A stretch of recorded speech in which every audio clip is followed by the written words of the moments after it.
Sage, monk, warrior.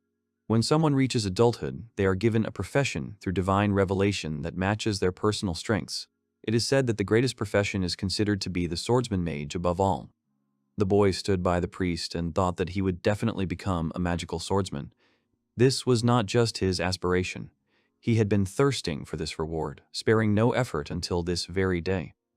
The priest turned to Alsrod and told him to open his eyes, already about to tell him what was being given to him. One warm day, a boy stood and waited while a girl helped him get ready.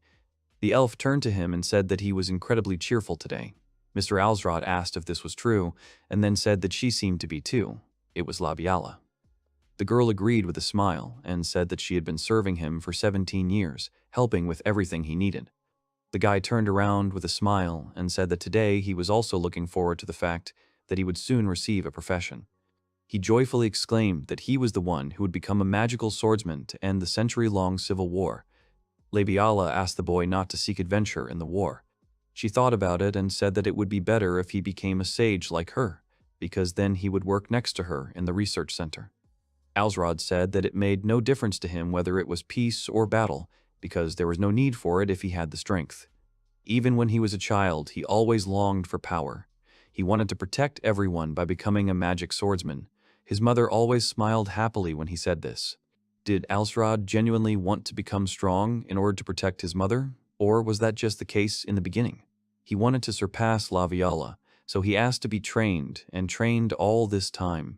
Today he was rewarded for all his efforts. And so Alsrod would be able to defeat his half-brother, who had attempted to take his life by sending Alsrod to the front lines before he had even reached adulthood. He thought that the losing streak would end today. Laviala looked at the boy in silence. Then she turned to Mr. Alsrod and said that he was very wise, and she knew it better than anyone else. With a smile on her face, she said that no matter what the future holds for him, she only hopes that fame awaits him. Alsrod stroked the girl's head and thanked her. The guy said that he hopes to be the one who can share this glory with Laviala if it is possible. After that, the boys went to the church together, where the priest was already waiting for them. He noted with a smile that the Viscount's younger brother, Mr. Alsrod, had come to see him. He asked the boy to come closer to him. The boys walked closer together. Alsrod got down on one knee while the old man spoke about how they could begin the initiation ceremony now. He told the boy that he could open his eyes when the man said so, and until then, he was not to open them. He said that from that moment on, God would give the guy the profession that would best suit him. The boy immediately began to pray that this would be exactly the profession he wanted. Alsrod prayed that it was a swordsman. At that very moment, the old man froze in bewilderment. He hesitated and wondered what it could possibly be. The boys became very tense when they heard that the priest himself was confused. Alsrod became nervous, not understanding what was going on there and whether it could be that he was given a cool profession, like a great sage or something like that. The priest said that, without a doubt, that's what it sounds like. The guy thought that it was a profession that made the priest doubt God. He tried to calm down, because this was the moment when his own future would open up before him. The priests told the boy that he could open his eyes. He said that Alsrod's profession is Oda Nobunaga. The guy repeated the name of his profession, after which he politely apologized and looked at the priest, getting ready to ask a question. He asked what kind of profession this was. The old man also did not find this answer, so he silently looked at the guy, who was perplexed. Right after that, Alsrod grabbed the priest and exclaimed that there must be some mistake. He asked the priest to check with God again.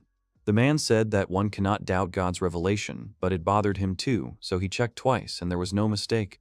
The priest guiltily said that the guy's profession would not change. Alsrod panicked and thought that this simply could not happen. Alsrod wondered what kind of profession this was and how it was pronounced. Firstly, it was unclear what language it was in, and it could be an unfamiliar dialect. Then he wondered where this name was from. Suddenly, he thought that it was not a mistake after all. Now he is stuck with the profession of Oda Nobunaga, and he has to bear this burden on his own.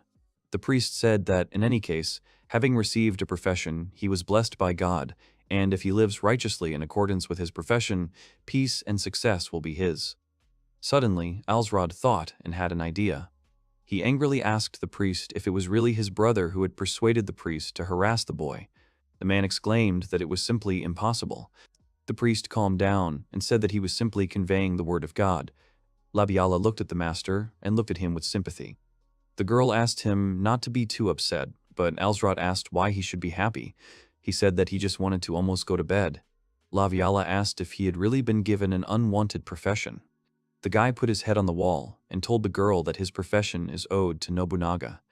Immediately after these words, the girl ran to him. Alsrod looked at the girl in bewilderment as she hugged him tightly. Laviala began to cry bitterly and asked if she would make him feel better, even if it was not enough. She was crying and saying that it must be hard for him now, even though he tried so hard. Hearing these words, the guy could no longer hold back, and tears started flowing from his eyes. He smiled and apologized to her for upsetting her. Alsrod said that everything was fine and he just needed to take it easy. Laviala wiped her tears and said that he was right, and now she could recognize her master, Alsrod. Afterwards, the guy decided to say something and the girl asked what was wrong. Alsrod smiled and said that maybe Oda Nobunaga is one of the incredibly cool professions. All Alsrod could hope for was a miracle. After a while, in the castle, Alsrod bowed his head to the man who sat on the throne. He asked if this meant that the boy had suddenly received some mysterious profession. He said that it was sad, because he had always wanted to take the path of sword and magic. The man said with a grin that he had already thought that he had an ordinary profession when he heard that he was just a warrior. He said that he should thank God for having received a warrior then, and not Oda Nobunaga. The men who were nearby began to laugh. Suddenly, Alsrod turned to his brother and said that he had previously heard that his first fight after receiving his profession ended in a crushing defeat. The Viscount quickly jumped up and angrily declared that it was easy to slander others, but feudal qualities were not measured only by military merit. Listening to this conversation, the other men sighed heavily. The Viscount smiled again and said that he was still glad that Alsrod had matured. He asked if his brother knew that the prefecture next to Nivelle was preparing an attack directly from Manaria. The Viscount smiled cruelly and said that because of these events, he wanted to send Alsrod to this fort immediately. It was a fort of rewards. The Viscount said that Alsrod would go to the most important stronghold that protected their lands. He said that Alsrod had to stand there until the last. With a grin, he said that if it happened that Alsrod ran away like a coward, he would have to suffer punishment as a general. Now that was a job for an adult. Alsrod panicked, thinking about the reward port. It could be expected that he was on the front lines, and if things got tough, he would die right away. The brother smirked and asked Alsrod to answer as a subject and brother of the Lord. He said that the boy should risk his life to protect the lands of Nivelle, inherited from his father. The boy squeezed his hand and thought that protecting the land and the people at the cost of one's own life was the duty of a feudal family. He decided that he would do it, but only if he survived. Alsrod confidently agreed. Laviala exclaimed that it was unthinkable. She did not understand why they would go to the reward fort. The girl noted that it looked as if the goal was to kill Alsrod. She said that the Lord should be there to raise the spirits of the soldiers. The girl was shouting that it wasn't that important, because if the fort fell, all of Nivelle's lands would be in danger. Alsrod sighed and noticed that she was getting worked up. The guy agreed with her, but she was too emotional. The girl said that he shouldn't have irritated him. Labiala then asked why they didn't talk to their enemies mean at all. Hearing these words, Alsrod was very surprised. He opened his eyes in shock and called Laviala by name, then asked what she said. Alsrod grabbed her by the shoulders and asked what she would do if her brother had sent someone to spy on them. Labiala exclaimed that subjects followed their lord because he sympathized with them. The girl screamed that the servants could abandon their master if he treated them terribly. She told Alsrod that going there was pointless, because he would die there. Even if their enemy's brother betrayed him, they would figure out how to turn everything to their advantage. The boy hesitated. He thought that, of course, if he played it right, he might be in a better position than he was now. Suddenly, a girl came up to them and greeted Alsrod. The boy called Althea by name and said that she shouldn't strain herself if she was tired. The girl leaned against the wall and said that she had heard that Alsrod would be going to the fort, and while he was there, they would not be able to see each other. The girl cried heavily. The boy smiled warmly, and then turned to Labiale. He firmly said that betrayal was unacceptable, since he would not be able to take Althea with him. Laviala agreed and said that if the Lord was betrayed, Althea would be in danger. Afterwards, the elf exclaimed that together with everything in the fort there were about 250 people, and more than 2,000 enemies, and no matter what Alsrod thought, there was no chance. The guy said that even if so, he had no other choice. He loudly exclaimed that he would not give up because it was his duty. The guy was confident and had already made his decision. Laviala sighed and said she would try. Althea came over and asked Laviala to look after her brother. The girl said that Althea could rely on her, and Alsrod asked them to wait a little. He looked up, thinking that he only had hopes that Oda Nobunaga was an excellent profession. One very clear day, a large group of people on horseback were getting ready to set out on a journey. Ahead of them was a man with a flag. The man was Alsrod, with Laviala standing next to him. The soldiers were shouting in admiration that this was the Lord's younger brother. One man came up and bowed low to the boy, and Alsrod asked if he was the boss of the castle. The man confirmed this and said that his name was Civic Kurux. He explained to Alsrod that he had to fill the boy in on the situation and that he had to follow him. The boy was a little nervous. Together, they climbed the tower, and Civic said that their enemy had built a fort on the other side, in Mineria territory. Some of their groups were deploying to set up camps. Alsrod approached the commander and asked how long ago the enemy forces had been attacking. Civic explained that it had been 2 months and that he had already requested additional support to bolster their defenses, but no one had responded yet. Alsrod tensed up and wondered if his dear brother really thought that if he lived, everything would be fine, even with all of Nivelle at stake. The man said that what was important was that these passages around the fort were being built by the enemy's construction team to climb the rocks. He added that it seemed they wanted to attack them all at once, and it didn't matter whether it was early or late. They looked down from the cliff together, and Civic said that they didn't really know yet how soon it would happen. The man explained that the fortress itself was extremely resilient and would somehow hold out, but if the enemy broke through the gates while the soldiers were so exhausted, the situation would be much worse. Alsrod was shocked that the situation was much worse than he had expected. He thought that even if the fortress did not immediately fall into enemy hands, or he died, and it was unclear what happened, his brother would be happy with any possible outcome. The boy clenched his fist and firmly decided that he would survive in order to take revenge on this cruel man in the future. In a large building, there was a soldier who was holding a spear in his hand and sleeping. Suddenly, an arrow was pulled back on the bowstring and then hit the soldier in the neck. The second one turned to the dead guy and said that it was his mistake. He said that Nivelle would fall sooner or later anyway, so it was inevitable. He reached for the tree that covered the gate. Many soldiers raised a stake to break down the door. The guard said that it did not matter at all if everything happened a day earlier. While Alsrod was sleeping, he suddenly heard loud noises, which immediately woke him up. At the main gate, many soldiers ran and blocked the passage with their bodies, asking where the guards holding the gate had gone. They shouted that Mineria's soldiers were at the main gate. At that moment, the gates of the fort opened, and the enemy soldiers began to run inside.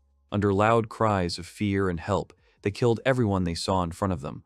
Alsrod ran out of the room and immediately met Laviala, who was walking towards him. The boy grabbed the elf's hand and told her to stay close until they could assess the situation. The girl said she understood him, and then they ran forward. Suddenly, Laviala saw something frightening and called the gentleman by name. They looked up and saw with horror that the guards on the mountain path had been brutally slaughtered. Alsrod exclaimed that there were about 500 attackers there. At that very moment, one of the enemies rushed at Alsrod with a sword. Laviala managed to react and quickly killed the enemy. Their people were shocked by the attack in the night and also by the traitors who came out. Also alarming was the fact that there were so many enemy soldiers. Laviala exclaimed that they would not be able to withstand. Suddenly, Civic managed to get through to the guys, who turned to Alsrod with difficulty. The guy immediately turned to the commander who had just arrived. The old man, out of breath from the battle, said with heaviness that he really didn't want to admit it, but it seemed like this was the end. He said that they would all die in this fight. Alsrod gripped his sword and thought that it was because being the second son of a petty feudal lord was unbearable. He was tense. Suddenly, the guy turned to Laviala and sternly said that the girl should run away from there. The elf was very surprised to hear these words. With a smile on his face, Alsrod told her that if she went herself, she would manage somehow. Obviously, they wouldn't take men as hostages, and Laviala was too nice. The girl firmly asked him to stop and not to say such things, because now is not the right time and she's going to fight. She stated that her duty is to serve her master. They stood with their backs to each other, and Alsrod asked how they could survive in such circumstances. The girl said that they had to make the enemy run. The boy remained silent, after which he said that this was too much. Suddenly, a voice told him that this was stupidity, and Alsrod would cope with it in no time, because he had a profession that held the potential to become the supreme ruler. The guy smirked and thought that he seemed to hear his inner voice. He agreed, thinking about what he would do if he couldn't handle it. He looked at the elf and said that he would now protect her, and therefore she should look after him. The girl was somewhat taken aback, but also smiled and said that she understood and that she expected the same from her master. The next moment, Alsrod made a dash forward and jumped into a place where there were many enemy warriors. A certain voice noted with a grin that this child had jumped into the crowd of enemies himself. He exclaimed that this was excellent, and this child should show them a show. At that moment, the unique ability, power of the supreme ruler, was awakened. Physical ability in battle is doubled. The boy landed below and was amazed to see that voice again. He thought that he couldn't do anything, and he would have to trust what he heard. He could only rely on the profession of Oda Nobunaga. The enemy soldiers raised their weapons and shouted that they needed to kill this guy. The moment they attacked, Alsrod disappeared, which greatly surprised the enemies. With a quick jerk, the guy rose into the air while the enemies tried to figure out where he disappeared to. With light movements, he killed one of them. The others started shouting at him and asking how he dared to kill their commander. Alsrod also easily defeated those who attacked him. The soldiers watching this asked what they were doing, since they only needed to kill one enemy quickly. With a cruel grin, he thought about how it didn't really matter how many opponents he killed. Their every move was so slow that their attacks couldn't even reach him. At that moment, the inner voice spoke to him again and said that, of course, only the one who possesses the gift of the supreme ruler can stop another. Mitsuhide also received power for a short time. Alsrod thought that, as expected from the inner voice, it was saying something important. He guessed that this name belonged to a hero from another world. He sighed and raised his sword, thinking that he needed to focus on surviving in this moment. He made a quick dash and killed the soldiers on his way. Labiala was genuinely amazed. She came up to Alsrod and told him that his swordsmanship was incredible. The guy noted that he himself could hardly believe it. Together they rushed into battle, saying that they would succeed. Alsrod killed the enemies and told the others that no one should surrender, because in a little while the enemy siege would collapse. Suddenly, the boy turned around and called Labiala by name. He said with a smile that he would go and scout, and that she should stay here because he would return, of which she could be sure. The elf was confused, but said that she understood him. Alsrod opened the main door and called Civic, saying that the commander needed to call the builders and craftsmen to repair and close the enemy. Civic agreed with the order, and Alsrod rushed forward, when suddenly a large man with an axe appeared in front of him. This enemy tried to attack Alsrod and swung his axe, but the boy deftly dodged this attack and defeated the man with his sword. Immediately after that, he rolled down the stairs, knocking down all his comrades. The people stuck under the man screamed that they were in pain. The enemy soldiers were amazed that Alsrod was able to defeat the giant. The guy took a deep breath. He stepped forward and shouted loudly that they should know that anyone who tried to pass through the gate would be defeated by Alsrod. He declared that he would destroy all who entered this fort. The soldiers were amazed by this spirit of Mr. Alsrod, and then they started shouting that they would do it. They all started supporting Alsrod. The enemy soldiers were getting up, wanting to kill him, because if they did, the fort would be theirs. As soon as they started getting up, the guy started killing them. He kicked one of them, after which they all began to fall down one after another. It was a battle in which Alsrod was winning. The enemy soldiers started getting angry, asking what kind of crazy fighting style this guy had. Alsrod, confused, said that it sounded like it had any meaning. In the time Alsrod spent holding off the enemy soldiers, the craftsmen and builders successfully restored the gate. One of the enemy soldiers cursed, looking up at Alsrod. The boy smirked, thinking that now he would show them the power of his profession.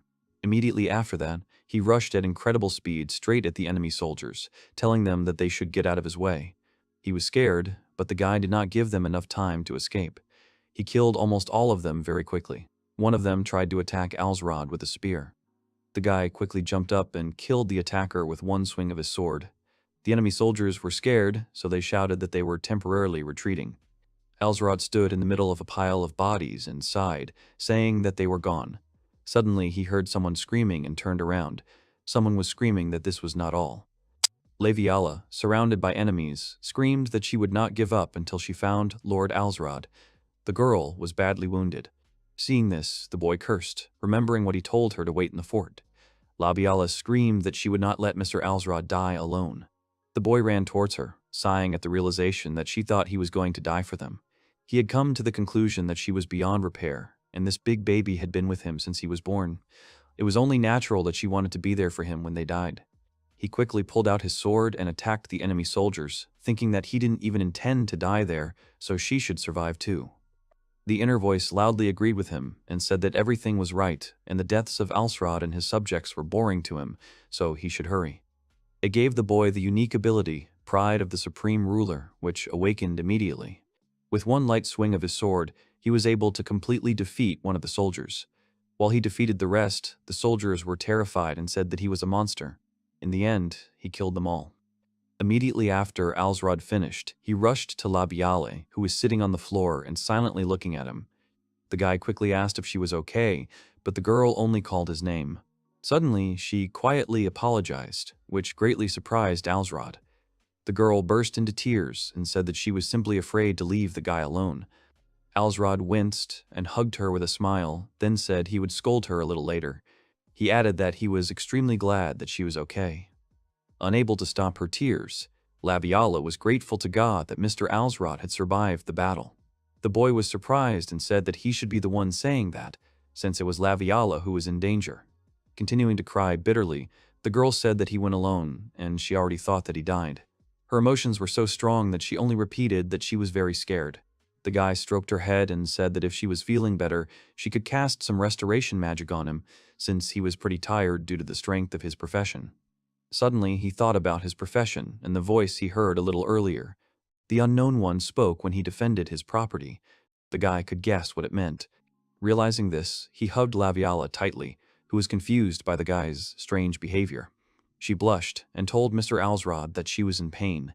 Suddenly, the guy told the elf that he didn't want to lose her. The girl was very surprised, but she hugged him back and started crying again, saying that she wouldn't disappear from him. Alsrod couldn't hold back his tears and started crying too. He told Labiale that even if she went away, he would bring her back. While standing by the river, someone loudly exclaimed that this was simply impossible. The enemy commander was shouting that despite the superiority of their army, the army still fled. He was extremely angry about this. One of the soldiers said that, with all due respect, the bulk of their forces consisted of just one young officer. Hearing this, the commander thought about it and assumed that this was their reinforcement from yesterday, but he was interested in whether there was such a valiant person among the Nevils. They didn't know everything, but they could confirm one thing for sure. They said that some elf and Alsrod Nivul had arrived with him as reinforcements, and no one else. The boys looked at the flag of Nivul and spoke joyfully about how they were able to protect it. Laviala said that this was a triumphant victory for Alsrod. The two of them entered the fort and greeted the army. The soldiers, as one, joyfully shouted Alsrod's name. They said that their hero had returned. The boy raised his hand and exclaimed that the Manarians had been driven back and the bodies of their enemies were already lying at the foot of this fortress. Labiala looked around in admiration as the soldiers shouted that victory was theirs. Suddenly, Commander Civic stepped forward and called the boy by name. Seeing this, Alsrod was delighted. Civic dropped to one knee and exclaimed that he would immediately convey information about the battle to the Viscount of Castle Nivul. Every soldier in that fortress had witnessed what had happened. Alsrod smiled and said that they shouldn't bother, because he didn't know how things would have turned out if it had only been him. The guy said that everyone deserved the credit and then thanked the commander. Civic bowed low and told Alsrod that he was now the commander of this fort, and therefore he should call the man simply by his first name. Alsrod was a little confused and blushed, but still agreed and said that he understood, after which he called Civic by his first name. After that, the guys gathered in the room and started discussing. They said that the defensive battle had been successful for them, but that it hadn't decided anything. They asked why, instead of continuing to defend, they didn't try to occupy their territory. The enemy has even built a fort on the opposite bank, and they need to somehow force them to leave, otherwise Nivul's situation will get worse. Civic pointed to the map and said that this defeat would make them wary, and there was also the possibility of another offensive, and they needed to take action. Laviala asked what they thought about a nighttime counterattack in this place. She added that the noise of the river would drown out the sounds of footsteps. Civic said that the problem was that they didn't have enough forces to take the fort. The enemy base wasn't that big, but it was surrounded by several camps. Immediately after that, the room went silent. After thinking about it, Laviala loudly exclaimed that it was useless and she couldn't think of anything. Alsrod thought that the plan to break through a large army with a small handful of soldiers wasn't so bad. Suddenly, his inner voice told the guy that there was nothing to worry about because he had the strength and experience of a great ruler. Hearing this, Alsrod was greatly surprised, and a picture of a great state appeared before him. Alsrod quietly said that it was a good idea. Then he exclaimed that it could be called a clever plan. The guy said that they would build something that would be a big hindrance to their enemies right at their throats. He exclaimed that they couldn't turn the tide of the war without doing something so unexpected. Sivik agreed admiringly. With a smile on his face, Alsrod thought that he had previously thought that they would tell him that it was impossible or something like that, but that had not happened. Alsrod was about to ask about the traitor, but Sivik quickly reported that he had dealt with it while the boy was fighting the enemies. One of the wounded subordinates told the former commander about it. Having learned this, Alsrod realized that all his worries about the future were exhausted. With a grin, he said that they would do it in 2 days, during the new moon. 2 days later, one night, Nivel's army gathered at the river and was already preparing its attack. Laviala, who was hiding not too far away with Alsrod, asked if there were any changes on the enemy's side. The guy looked down and said that everything was calm. Sivik turned to Alsrod and said that it looked like they had done nothing to stop the traitor from leaking information. The guy smiled and said that it was all thanks to Sivik and his subordinates. Alsrod rose a little higher.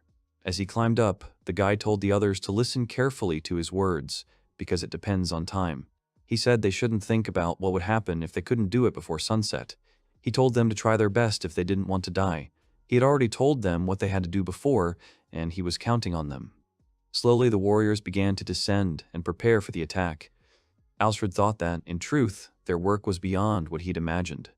3 days ago, during the defense of the fort, he was unsure and assumed that it might be because he was fighting alone on the front lines. The remaining soldiers, who are comrades in arms, think that it is worth risking their lives for Alsrod. The guy assumed that it was also related to the mysterious work of Oda Nobunaga, and if we assume that this is the name of the hero, then perhaps his heroic charisma lives in Alsrod too. The army had already gathered in one large formation when it began to get light outside. Alsrod said that thanks to all of them they had made it in time. The guy raised the flag and said with a smile that this was their night fortress. He was ready. Suddenly, someone told the guy that this was a great job, and here it was, the strategy of the great ruler. Alsrod was a little confused and turned around. In front of him was the man who owned that voice.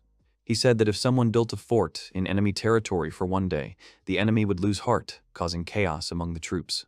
He said that Alsrod should use that power for his own pleasure. Alsrod looked at the man and asked Oda Nobunaga if he was a hero. The man looked at the boy. He chuckled and said that it was natural because Oda Nobunaga was the name of a great ruler, but now it was just a job title. The man had no intention of manipulating Alsrod, so he could rest easy. Oda Nobunaga added that it would be a waste of time. Alsrod was somewhat surprised by his response. Oda Nobunaga said that in his youth, he too was laughed at as if he were some kind of fool. However, he added that he was able to capture everything that was under the heavens, and this is also quite within the power of Alsrod. After a while, a large number of people gathered by the river. At this time, someone said loudly that this simply could not be. They asked why the Nivel flag was on Mineria territory at all. The Mineri commander exclaimed that they must not lose focus, as this was a bluff at best. He ordered their forces to be deployed. He did not understand what Navel was planning now. Suddenly, they saw a crowd of soldiers running away from the forest in fear. One of the soldiers who saw this turned very pale and asked what it was. On a large mountain, which was very close, they saw a huge number of Nivel's warriors. The man on horseback asked the rest of the army why they had stopped, and then ordered them to attack. At the same time, Alsrod shouted for everyone to hold their positions to the last. Laviala gave the order for the archers to fire, and then the full-scale attack began. It was a rain of arrows, and the enemy troops said that if they continued, it would be a killing field for them.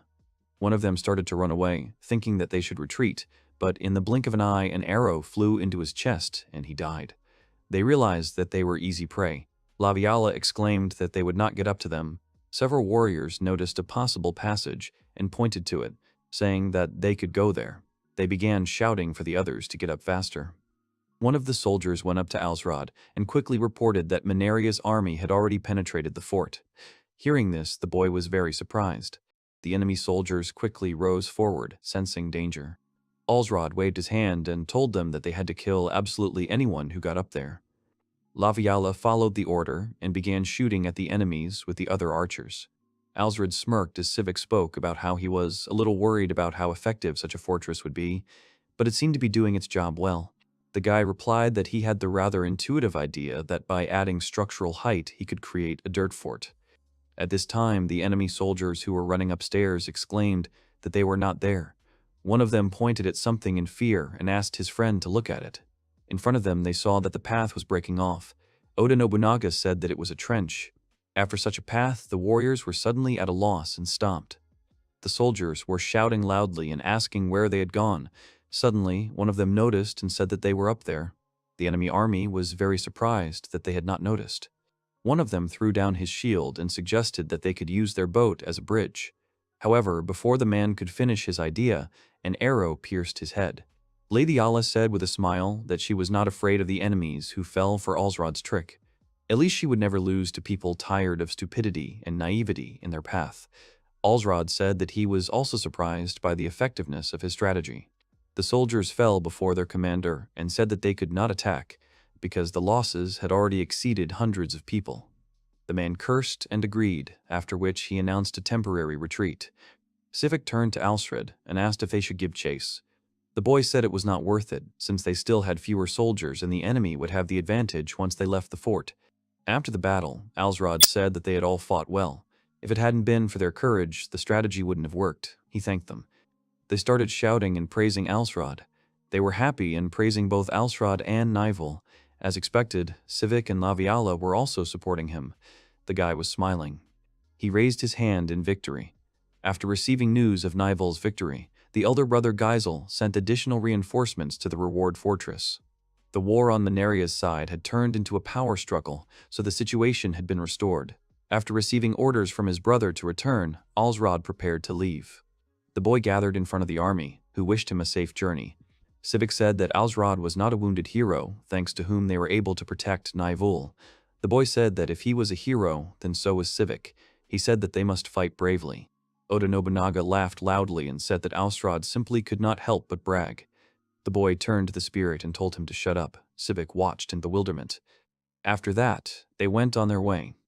Laviala said offendedly that she had previously thought that she knew everything about Mr. Alsrod.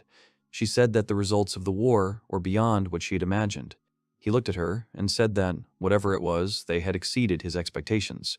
He looked at Laviala in confusion and asked what was wrong. The girl exclaimed that she wanted him to tell her about such power right away, because he behaved terribly by hiding it.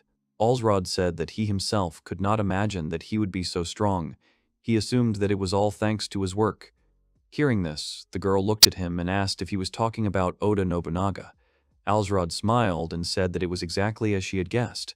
He happily said that even a magic swordsman would not be anything special when compared to his current job. He stated that it was, without a doubt, the strongest job. Meanwhile, in the city, someone said that, to begin with, he thought he should apologize for calling his work worthless. The boy spoke with displeasure about how the boy's achievement was one of the greatest in their family. He said that as a result, the surrounding villages would be united, and the boy would be given the status of a baron. Alsrod, kneeling on one knee, said that he understood everything. The boy was also grateful for such luck. His face expressed confidence. The Holy Lion Kingdom is a country divided into 60 prefectures, each ruled by a lord. He can make laws in his own territory. Nievel is not a very influential noble family, having plus or minus 1.5 districts out of 10, that is, he is a small and weak aristocrat. At the same time, the Mineria family, which started the previous conflict, controls not a district, but an entire prefecture. Alsrod mused that Kiyohata might have settled the matter and won for now, but it wouldn't last long. Alsrod, with a serious expression on his face, decided that he would begin preparing to inherit the title of Viscount from his brother. In a small room, Althea was sitting and praying on the floor in front of the closet. She suddenly heard something and quickly headed towards the sound. The girl quickly grabbed the door handle and pulled it towards herself. In front of her stood a surprised Alsrod. The young man's younger sister, with tears in her eyes, said the words that the boy had returned. Alsrod hugged his sister and answered yes. He apologized to her for making her worry. He said that he should have spent more time with her. Suddenly, Althea turned away and coughed. covering her mouth with her hand. Alsrod asked worriedly if she was okay. The girl answered with a smile on her face that it was fine. She said that the whole house was just old and dusty. At that moment, the guy said that everything was decided then. This surprised the girl. Alsrod exclaimed that they would now have a new home. Althea was perplexed by this. She turned to her brother, saying that this was too sudden. After some time, they went to a large mansion, at the gate of which stood knights. The guy turned to Althea and asked how she liked the house. Althea held flowers in her hands and smiled broadly. She replied that the house was very comfortable, after which she thanked her brother. Alsrod thought that now that he had a title and powers, he could build a new house for his sister to help her with her treatment. He decided that this new structure could also be used as a line of defense. In case of emergency, they could use it as a fortress. The number of people willing to serve under Alsrod had been growing since the last battle. The boy thought that he would not start a revolution right away because there would be no good justification for it. Oda Nobunaga told the boy that in order to become a ruler, they must first lay the foundation. The man said that the first prefecture was a difficult task to conclude. However, it would be easier to make 10 from 5. One Nobunaga said that everything has its time. The ruler will take control of the entire Omari province after defeating Imagawa Yoshimoto. Alsrod thought that he didn't quite understand what the man was saying. However, even if he was from another world, the boy was sincerely glad to have experienced people around. Oda Nobunaga said that the boy was in a difficult situation in the Domonu, so he should prepare himself, and then laughed. Alsrod couldn't understand what kind of work this was. Laviala looked at the boy and thought that the boy's face often changed. She assumed that he was tired. At that moment, someone knocked on the door. Laviala stood up and headed towards the door, while the guy continued to sit at the table and think about something. Alsrod asked the elf who had come. The girl answered with a smile that Alsrod had guests.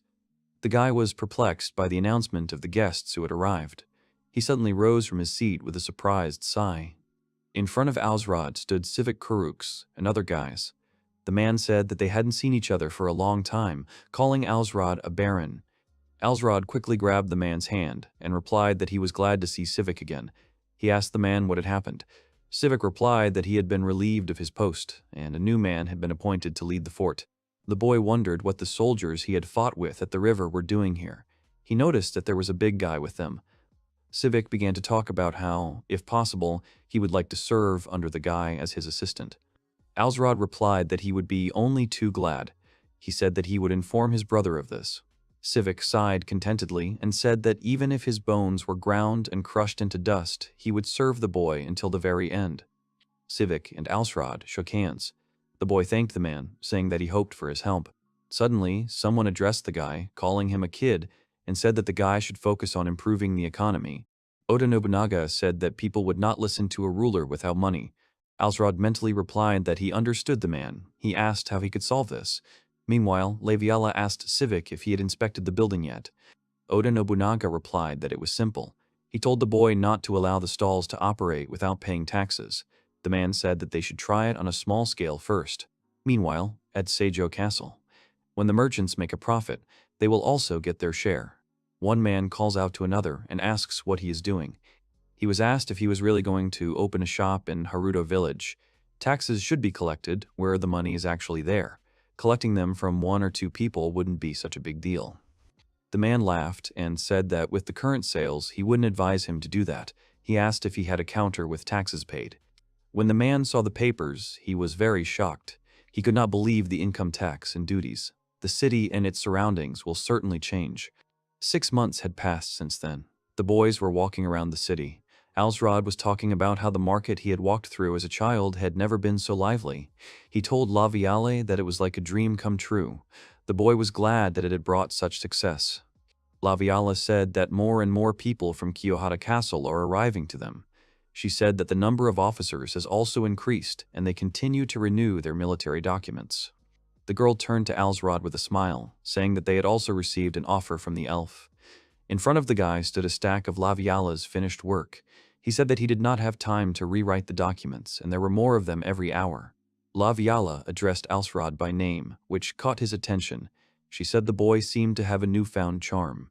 She enthusiastically said that the guy is a man of action, not words. The girl said that this is what everyone around says about him. Alsrod replied that he knew the girl would praise him, so he took 3 points off her. The girl angrily called the guy mean. She looked at Alsrod with a little embarrassment, saying that she thought it was called charisma. Laviala said that something similar had awakened in the boy. Alsrod thought about something similar and suggested that it might be because of Oda Nobunaga. At this point, Laviala said that it was because of the boy's own abilities. She also added that she had thought of something. She said it wasn't because of the job he got, but because of the qualities he had from the start. The guy listened carefully to the girl. The elf suddenly shouted joyfully that Alsrod was incredible. This made the boy laugh loudly. He quickly apologized to the girl, who was confused. Alsrod was slightly embarrassed, then thanked Laviala. The girl replied with a smile that she was always happy. After some time, the boy greeted his older brother. The boy said that he had been hunting and wanted to visit Alsrod. Alsrod replied that he understood, and then added that his reception room was ahead. Suddenly, the brother noticed something. He asked in surprise why there were so many warriors in this place. Alsrod said that because of his exploits in the recent victory, many people expressed a desire to join him. The man said that feeding so many warriors is quite a difficult task. Alsrod responded with a wide smile, saying that it was no problem. His answer made the man gasp in confusion. The guy said that they had leased out some of their empty land to people to get a bigger harvest. Thanks to this, the guy was able to give more land to his vassals. Alsrod's brother began to talk in a lost manner about something that had always interested him. He said that the boy was simply his subject, so he didn't have to do so much. Alsrod thought that he couldn't deny it. He said with a smile that considering the defensive capability of this area, this number was absolutely necessary to protect Kiyohara. The older brother, shocked, replied that he understood. He told the boy to continue working on it then. Alsrod agreed and said that it was only natural for a younger brother to help his older brother. After that, they left the Baron's castle. Alsrod's older brother was very unhappy with this arrangement. On the way, he cursed at passers-by, ordering them to get out of the way. Laviala addressed the boy, saying that the older brother seemed afraid of the boy. She said that perhaps he was afraid of losing his place because he did not have a child of his own. The boy responded that he was too predictable. Alsrod said that she would give the amulet to his brother's wife, which should help them have a child. The boy looked at Laviala and told her to continue gathering information about her brother. The girl accepted the order with a small bow. Alsrod thought that his brother didn't like the idea that the boy was doing too well. The boy assumed that he would definitely try to kill him in the near future. The guy thought with a mysterious smile that this was when he would strike back. In the castle, someone asked for forgiveness. The elf stood before Alsrod and said that Mr. Geyser wanted the boy dead and outlined his plan. The elf said that Geyser would pretend to be sick in order to call the boy to his castle and kill him there. Alsrod replied that he understood everything. Laviala presented the bag on a platter and asked the elf to accept it as a token of gratitude. The boy burned the letter. Alsrod said that this letter, received from another person in his brother's castle, tells the same story.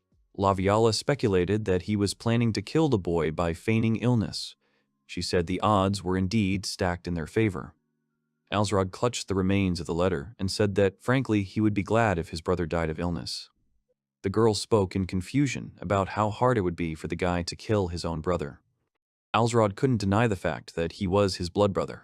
However, the people he wanted to protect were his sister and Laviala, as well as the people of Naples. The boy decided that even if they were family, an enemy was still an enemy. Alsrod stood up and said that it was not a problem, addressing Laviala. Alsrod said that now only Althea remained from his family. The guy had no one else. The elf put her hands on the boy's chest, saying that she would always be there for him. The girl said that when the time came, she would be able to help him. Alsrod took the girl's hands, addressing her by name. He said that he would be the new ruler of Naples and would not let his people down. He asked her to stay with him until his death. Laviala replied that she knew. She began to talk about how she had been given the opportunity to meet the guy since he was born. The elf tenderly placed the boy's hand on her face and said that the boy had even saved her life once. Alsrod approached Laviala, causing the girl to blush slightly. She trembled slightly, causing the boy to laugh quietly. The elf asked the boy not to laugh, and Alsrod awkwardly apologized to her, saying that she was so sweet. The next moment, the guy touched the girl's lips with his. The next day, the girl was tossing and turning in bed in the morning. She was told that she could sleep a little longer if she wanted. Laviala sat up in bed in a panic and covered herself with the blanket. She said good morning to the boy. Alsrod said the same. The guy handed the girl a glass with an embarrassed expression, saying that her breasts were not that big. He hesitated, saying that he had not seen them. He suddenly noticed the girl's expression, so he asked what was wrong with him. She screamed at him not to say such a thing to her. Alsrod's brother scolded the boy with displeasure. He couldn't believe that even despite his illness, the boy didn't want to visit him. He angrily threw his glass at the maid, shouting words about who the guy even thought he was. The guy sat on the throne and said that in order to lure Alsrod to him, he would need a fatter bait. He suddenly realized what he had to do. He ordered his servant to immediately report that he planned to hand over the throne to Alsrod. After some time, Alsrod, Laviala, and all his knights set out on their journey. Alsrod stood before the entrance to the castle. Geyser's servants turned to the boy, asking why he had so many warriors with him. Alsrod sat on his horse, while Sivik and Laviala stood next to him, and behind him stood a huge number of warriors. The guy replied that he was going to inherit the throne, so it would be rude to come to this place without them. The elder brother's servant awkwardly began to talk about how the boy was making Mr. Geyser worry. Labiala spoke of the many strong men in their army, gesturing to the warriors behind her. She asked what they were worried about. The man replied with displeasure that he understood everything. He turned to Alsrod, telling him to follow him. He also said that the guy's people should wait for him at the entrance. Labiala intervened, saying seriously that they did not agree. She said that their people would be waiting for them in the castle garden. The man began to talk in confusion about what would happen if something happened. The elf exclaimed that this was very rude. She said that the man was talking to Alsrod, who would ascend the throne today. The girl asked the servant what right he had to go against the boy's order. The man sighed in confusion, then pointed with his hand, telling them to follow him. After that, everyone went inside the castle. Alsrod's subjects followed their master. Geyser's servant looked at the guests suspiciously. At some point, Labiala noticed something, causing her to scream loudly. The girl quickly neutralized the soldier with the crossbow, who was not far from the boys. The servant only exclaimed questioningly. Labiala informed Alsrod that it was the killer. At that moment, the man grabbed his sword, cursing at the guy. He shouted words for him to die. However, he did not have time. The man was quickly struck by Alsrod's sword. The boy asked what the killer was doing in this place. The boy pointed his sword forward and loudly asked if they were planning to kill him. At the same moment, the door to the next room, where the warriors were, opened. The order was given to kill Alsrod. One of the warriors quickly pointed his spear at the boy, screaming for him to die. Alsrod deftly caught the weapon, then intercepted it. The boy threw the weapon back with all his might, activating the special ability of the Overlord's power. His accuracy and strength were doubled. The spear that the boy threw pierced 2 warriors at once. They screamed loudly from the attack. Sivik turned to Alsrod, telling the boy to leave the place to them. He told the boy to follow his brother. Alsrod thought that his brother could not be allowed to escape. He agreed with Sivik. The boy extended his hand to Labiala, shouting for the elf to go with him. The girl sighed in surprise. Alsrod said that when he protects Labiala, he becomes much stronger. At that moment, one of the warriors quickly approached them and pointed his weapon at the girl. Alsrod saw this, so he quickly covered the girl. The boy kicked the warrior, activating the special ability of the Lord's Pride. When defending someone, his attack increases by 2 times. The warrior flew back with a loud cry from such a blow. Oda Nobunaga began to speak contentedly about how this was a true battle of the Lord. He exclaimed for the boy to continue in the same spirit. The warriors of Geyser were terrified when they saw someone in front of them. They froze, holding their weapons in their hands. In the middle of the corridor in the castle, Alsrod stood before the warriors, ready for battle. He inspired fear in the warriors. The guy used his passive ability that gives a bonus to experience growth. It was called the man who took over the world. It instills fear in his enemies, but does not work on the confident. The guy frowned and shouted at everyone to get out of the way. One of the warriors rushed at Alsrod with a loud cry. The boy stopped his powerful attack with his sword. Alsrod looked in surprise at the warrior with whom they had crossed blades. The warrior was furiously shouting the boy's name. The boy thought that he felt nothing because the warrior did not show any emotions. He assumed that he was simply swinging his sword. Only one solution came to his mind. The boy assumed that the warrior's job was to berserk. Alsrod said he could applaud the warrior for taking the plunge and sacrificing his life. However, there was something else. The boy quickly attacked the warrior, shouting for him to stand in the boy's way. He hit him with his attack. Geyser sat on the bed and said that he was still the ruler and would always be. He hid under the blanket and said that the guy would never be able to do this. At that moment, someone appeared on the threshold of the room. Alsrod turned to his brother and told him not to talk. Nothing would change.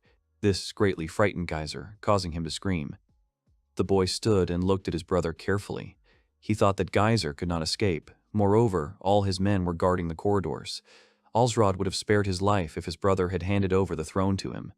Geyser hid under the blanket and continued to mumble that this was some kind of misunderstanding. He said that he didn't ask for this. At that moment, Oda Nobunaga was also looking at him. The man said with displeasure that just listening to his voice made him furious. Geyser jumped up and started talking about how he knew what to do. He said that he would hand over the rule of all of Nivul to Alsrod.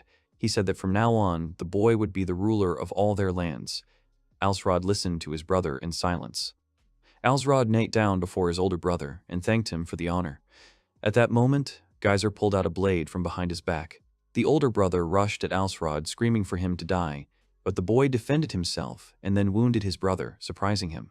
Leviala bowed to the boy, saying that it was a magnificent attack. She corrected herself, calling Alsrod a viscount. Alsrod stood there with a blank expression. He wiped his face and said that one viscount would not be enough for him.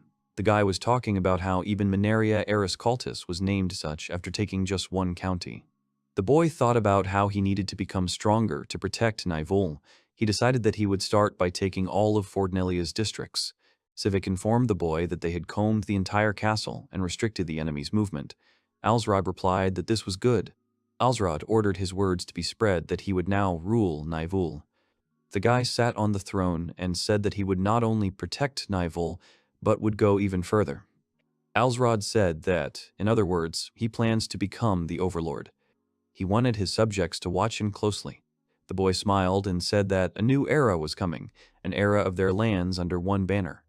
The priest addressed Viscount Nivul, saying that he congratulated him on receiving his new title. Alsrod replied that he had done nothing special when he addressed the priest of Elnoth. The man said that he had never thought that the boy would become a viscount. He said that he was sorry that Geyser had died of illness. Alsrod replied that as his brother, he felt terrible that he could not help him. They spread the rumor that Alsrod's brother had died of illness. The priest also began to talk about something else. He asked the boy if his job was still related to Oda Nobunaga. He said he was worried that something bad might happen to the boy because of her. Alsrod replied with a smile that nothing like that. On the contrary, he was glad to see her, because thanks to her, he became a viscount. The priest replied that it was good. He said that he had planned to conduct a voice diagnosis with Oda Nobunaga today. Voice diagnosis was a form of fortune-telling. Alsrod thought that if he remembered correctly, he could partially learn his destiny with it. Oda Nobunaga said that it was all nonsense. The guy thought that it was somehow exciting. He was interested in what would happen with his work. After some time, the priest sat on the floor and prepared for the ceremony, while Alsrod and Laviala watched him. The man began to read the spell in another language. He sighed in shock and tried to say something. He cried out with tears in his eyes as he asked how he should understand this. Alsrod called out in confusion to the priest who was crying and screaming about Oda Nobunaga. The priest exclaimed that Oda Nobunaga intended to become a demon lord. The priest bowed before Alsrod, shouting that Oda Nobunaga would become the demon lord. The man behind the boy laughed slightly, covering his mouth with his hand. Alsrod stood there with a surprised expression. Oda Nobunaga began to say with a broad smile that this priest had a good eye. The man said that he would definitely become known as a demon lord. Oda Nobunaga's words made Alsrod laugh, so he covered his red face with his hand. The priest, horrified, began to offer his deepest apologies. He asked the boy in a panic if he was really feeling unwell.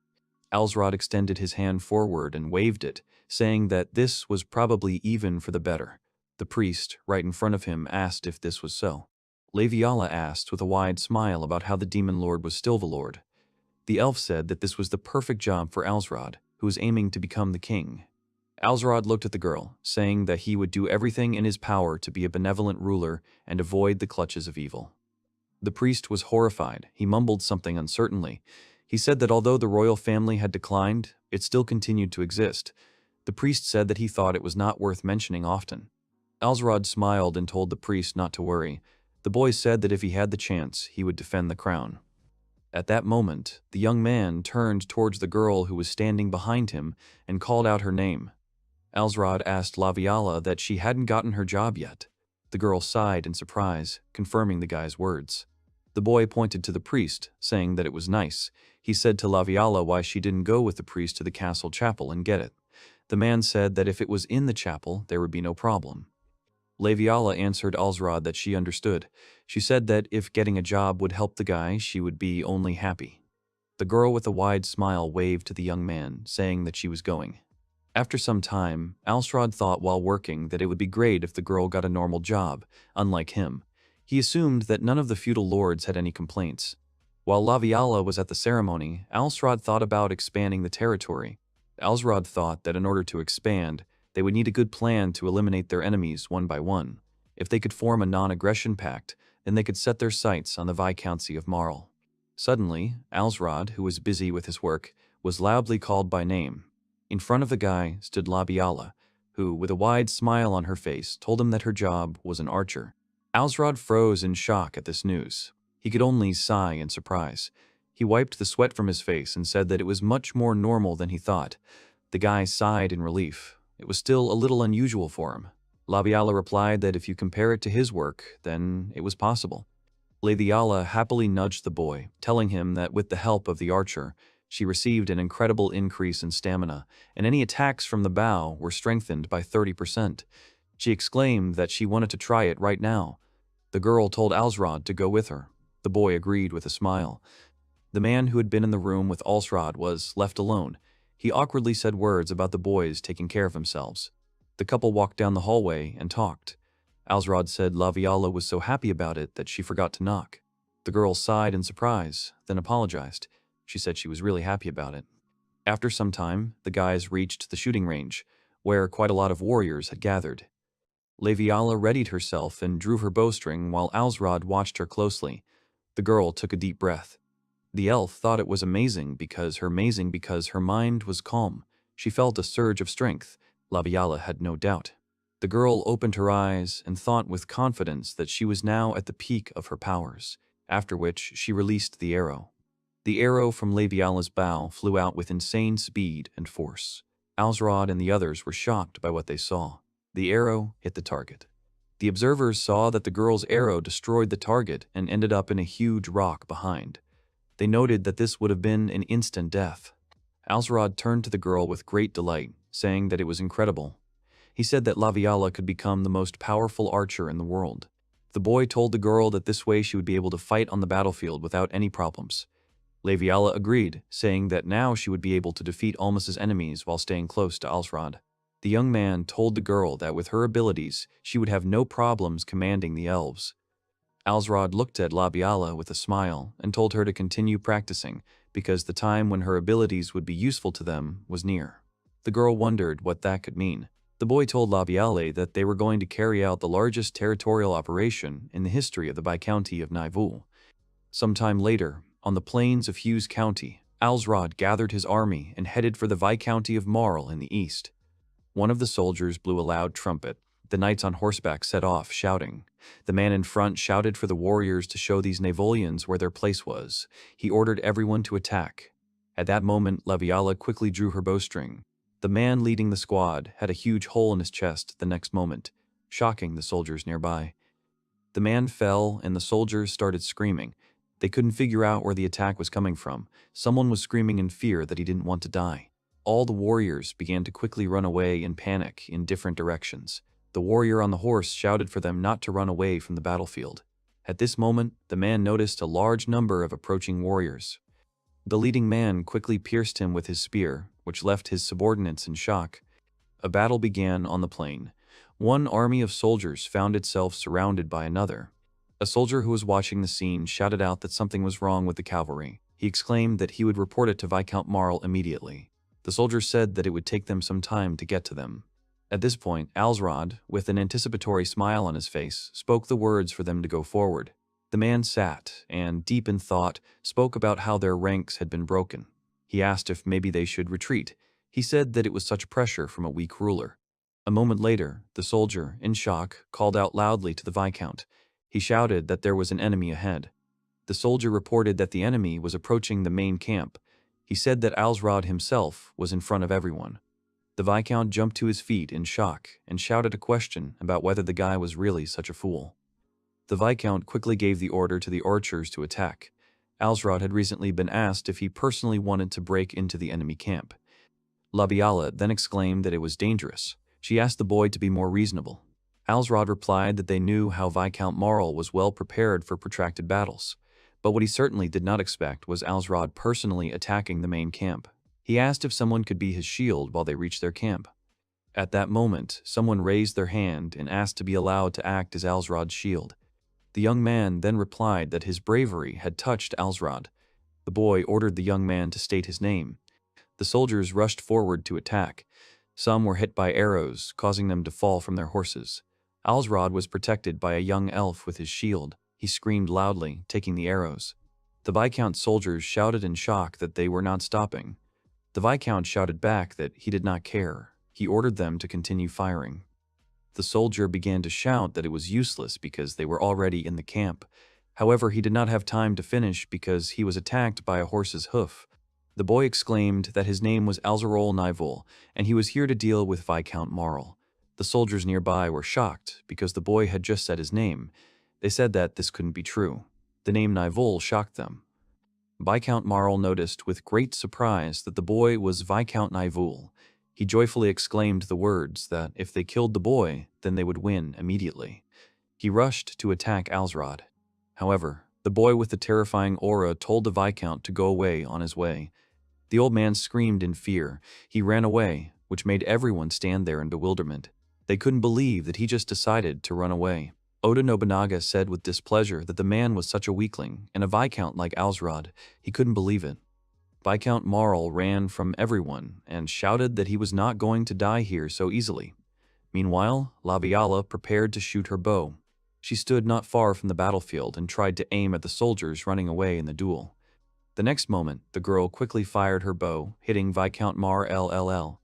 The man, lying on the ground, tried to say words about how much pain he was in. However, he saw an arrow and screamed loudly. He screamed a question about who shot him in the leg. Labiala was supported by the other warriors. They shouted that she was the strongest archer and the most reliable assistant of Viscount Nivol. They also said that the girl had just shot the cowardly running Viscount Marl. Alsrod looked at the elf with a smile and thought that she was as reliable as always. Alsrod went to the wounded Viscount. He swung his sword, apologizing to the man. He spoke words about how his time in this life was over, and he would be the one to fulfill what was destined. After the head of the family was defeated, the Marl family surrendered. The family received a portion of the land and joined their vassals. And just 6 months after defeating Viscount Marl, Alsrod would rule the family from 12 districts of the Fortunella prefecture. Alsrod was in his office, working. The door to the room opened and someone wished the guy a good day. The guest thanked Alsrod for the invitation, and the guy looked at him with a smile. The guest introduced himself as Fenelia. He was a merchant. The guy smiled and said that rumors spread quickly. He said that he had just been told that the guy had become a count. Alsrod told the merchant that he was right. The guy also added that the territory had also expanded. Alsrod said that it had become so big that it was already difficult for him to manage it alone. Alsrod thought it was easy enough to get permission to use the title of count. Money easily sways the royal family. The boy thought about Fenelia, who used to sell oil. He assumed that the merchant had managed to get rich and expand his assortment. Fenelia, smiling, began to talk about what concerned him.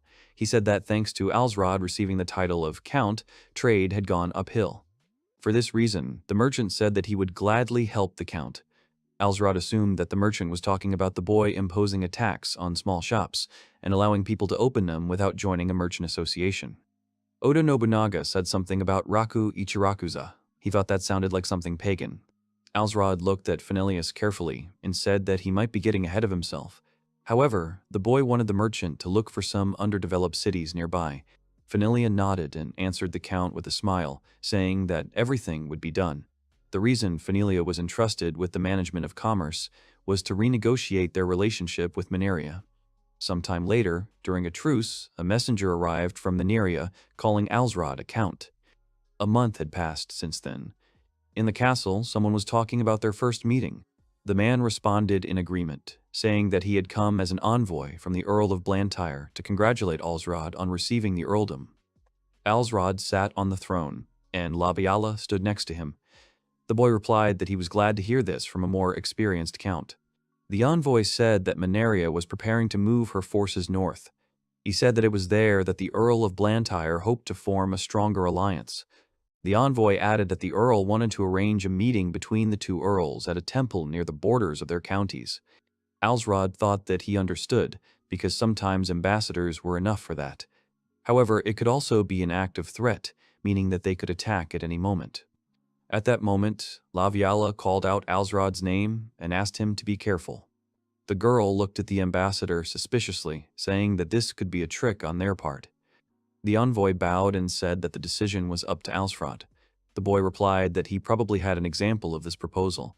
He said that this way they wouldn't have to pay attention to the west.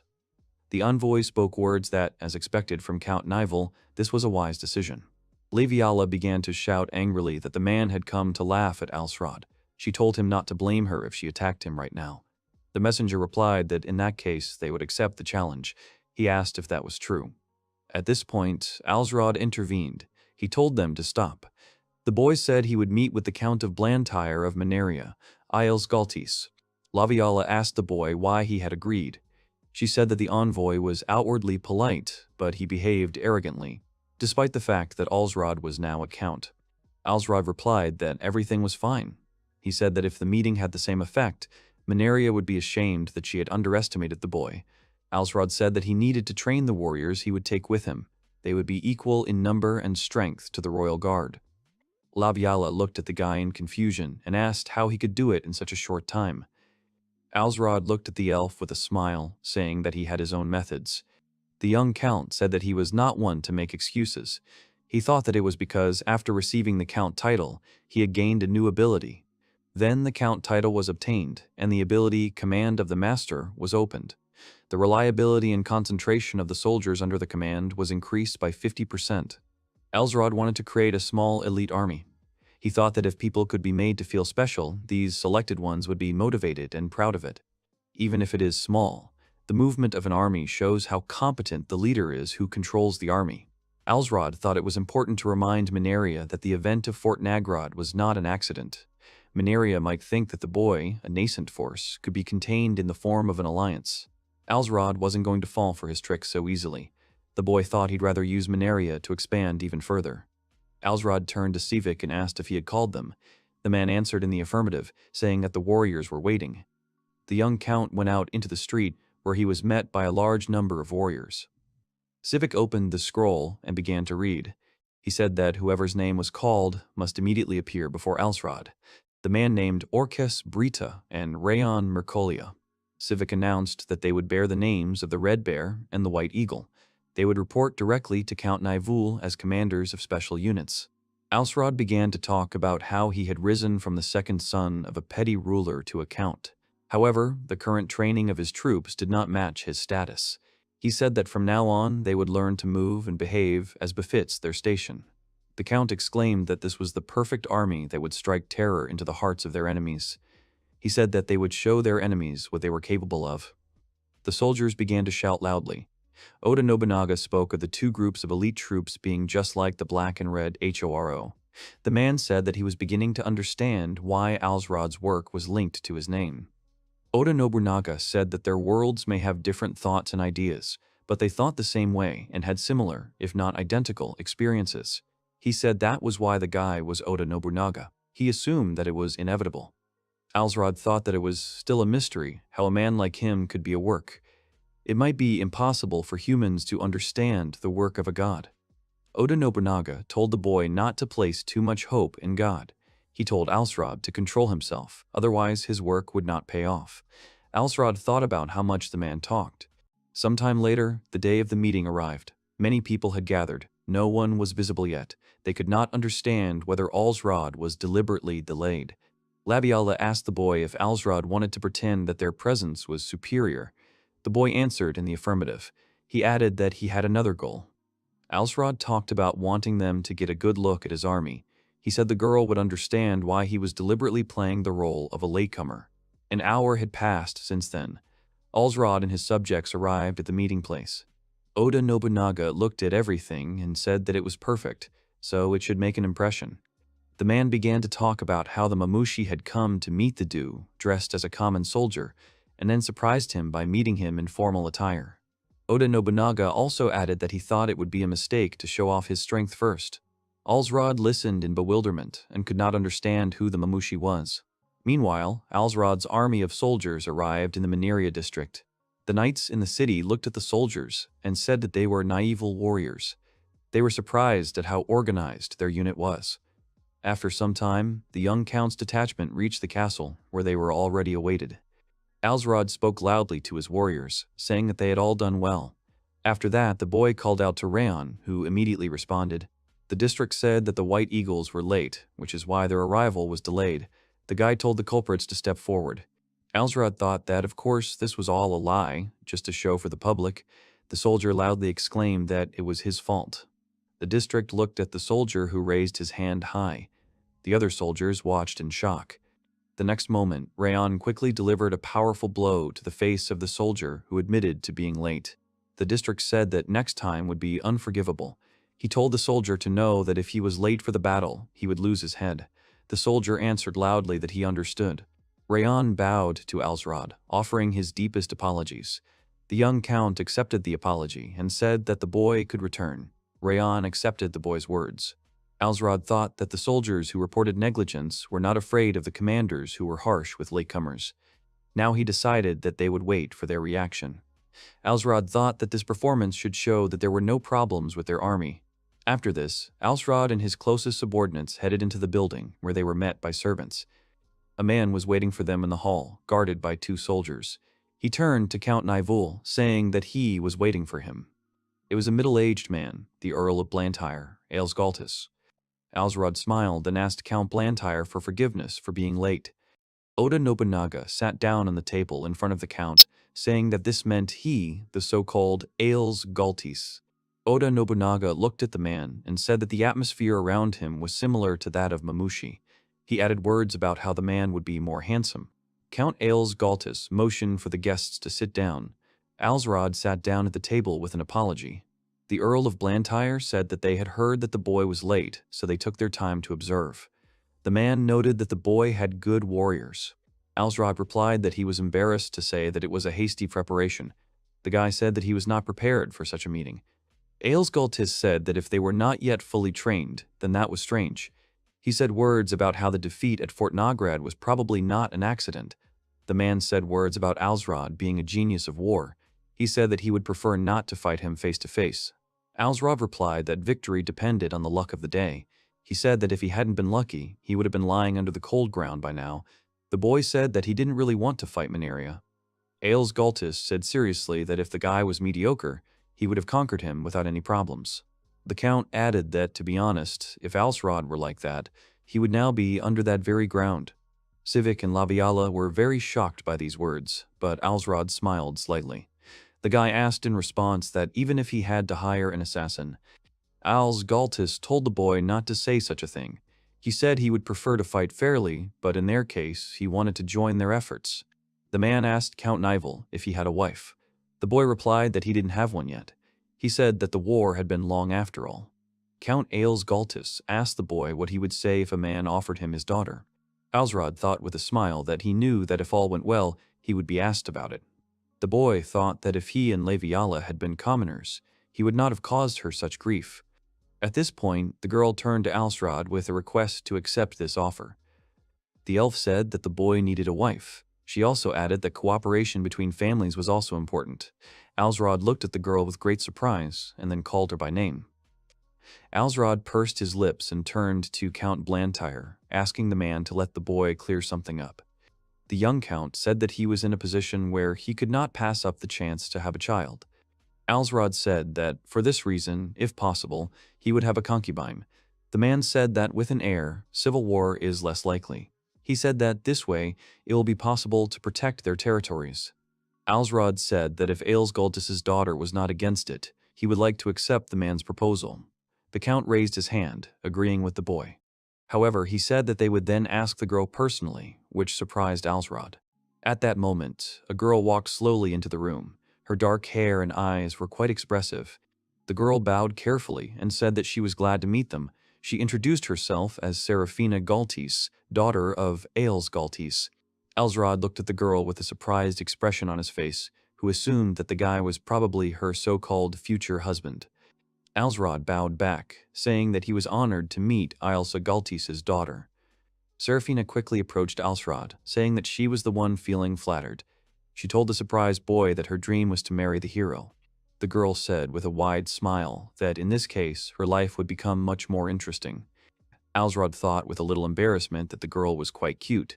Serafina was talking about how it was okay if the guy didn't believe her.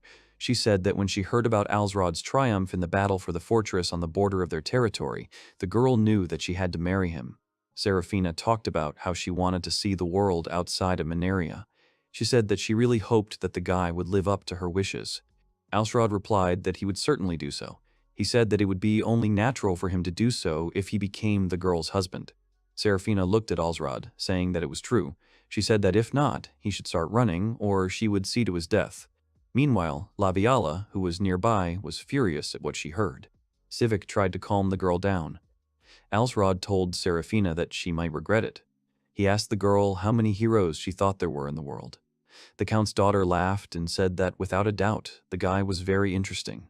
Serafina added that her job was also quite strange. The girl said that it was called holy. She was told that it increased the luck of those around her by 30%. She asked if the guy realized that it would begin to affect him as well. The girl asked with interest what the guy's job was like, because she had already told hers. For this reason, she wanted to know Alsrod's job as well. Oda Nobunaga said that if a guy just looked at a girl, he said that she was like a butterfly. Alsrod thought that if he told her that his work was Oda Nobunaga, the girl might not understand. He imagined that she was saying that it was some kind of toponite, or she might suspect that something was wrong, or she might not even understand the guy's words. The young count answered the girl with a smile that she already knew about her. Meanwhile, Oda Nobunaga was watching the boy. Alsrod confidently said that his job was, of course, hero. The man asked with a smile what the boy had just done. Serafina approached her father and told him that she would be going to Nival with the boy. She thanked Aels Galtis for raising her until now.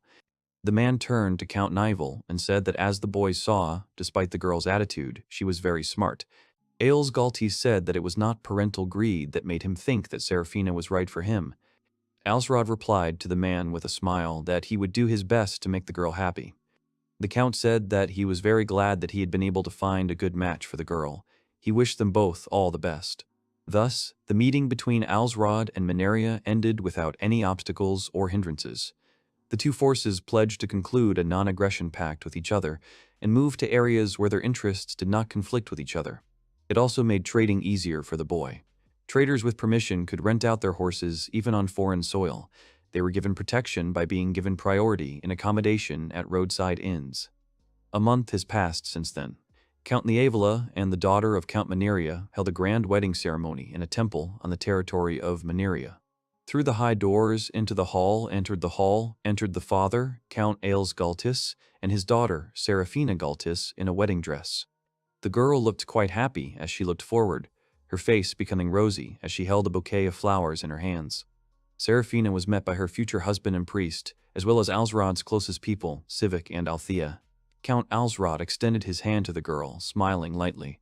He called Serafina by name. The girl let go of her father's hand and walked towards Alsrod. The boy said that Serafina was as beautiful as a count's daughter should be.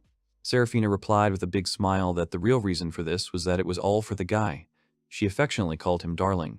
The girl told him to make her the happiest woman in the country. Serafina said that the power of the saint strongly resonates with those who love her.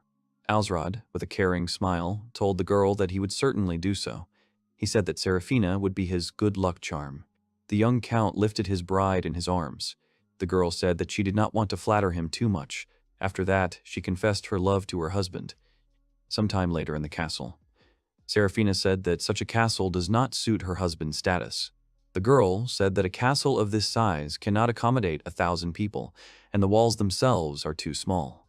She added that this is due not only to the status of the family, but also to the scale of the opponents they will have to face. Alsrod noted that the girl had come to this conclusion simply by looking at the layout of the castle. He thought that she was really very smart. The young man turned to Serafina and asked her what place she would choose if they had to move. The girl said she would recommend a town overlooking the river, Most. She said it was good as a center for trade, and depending on the castle's construction, you could turn the back of the castle toward the river instead of just having a moat. After Serafina's answer, the guy put his hand on her head, which surprised Serafina and made her blush. Alsrod said with a smile that he would definitely consider marrying the girl, even if she were the daughter of a commoner. Serafina happily assumed that her husband had also thought about this place. The guy answered in the affirmative, and Laviala thoughtfully pronounced the name Mosta.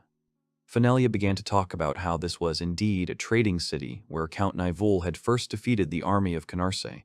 He said that he had been instructed to personally explore the city.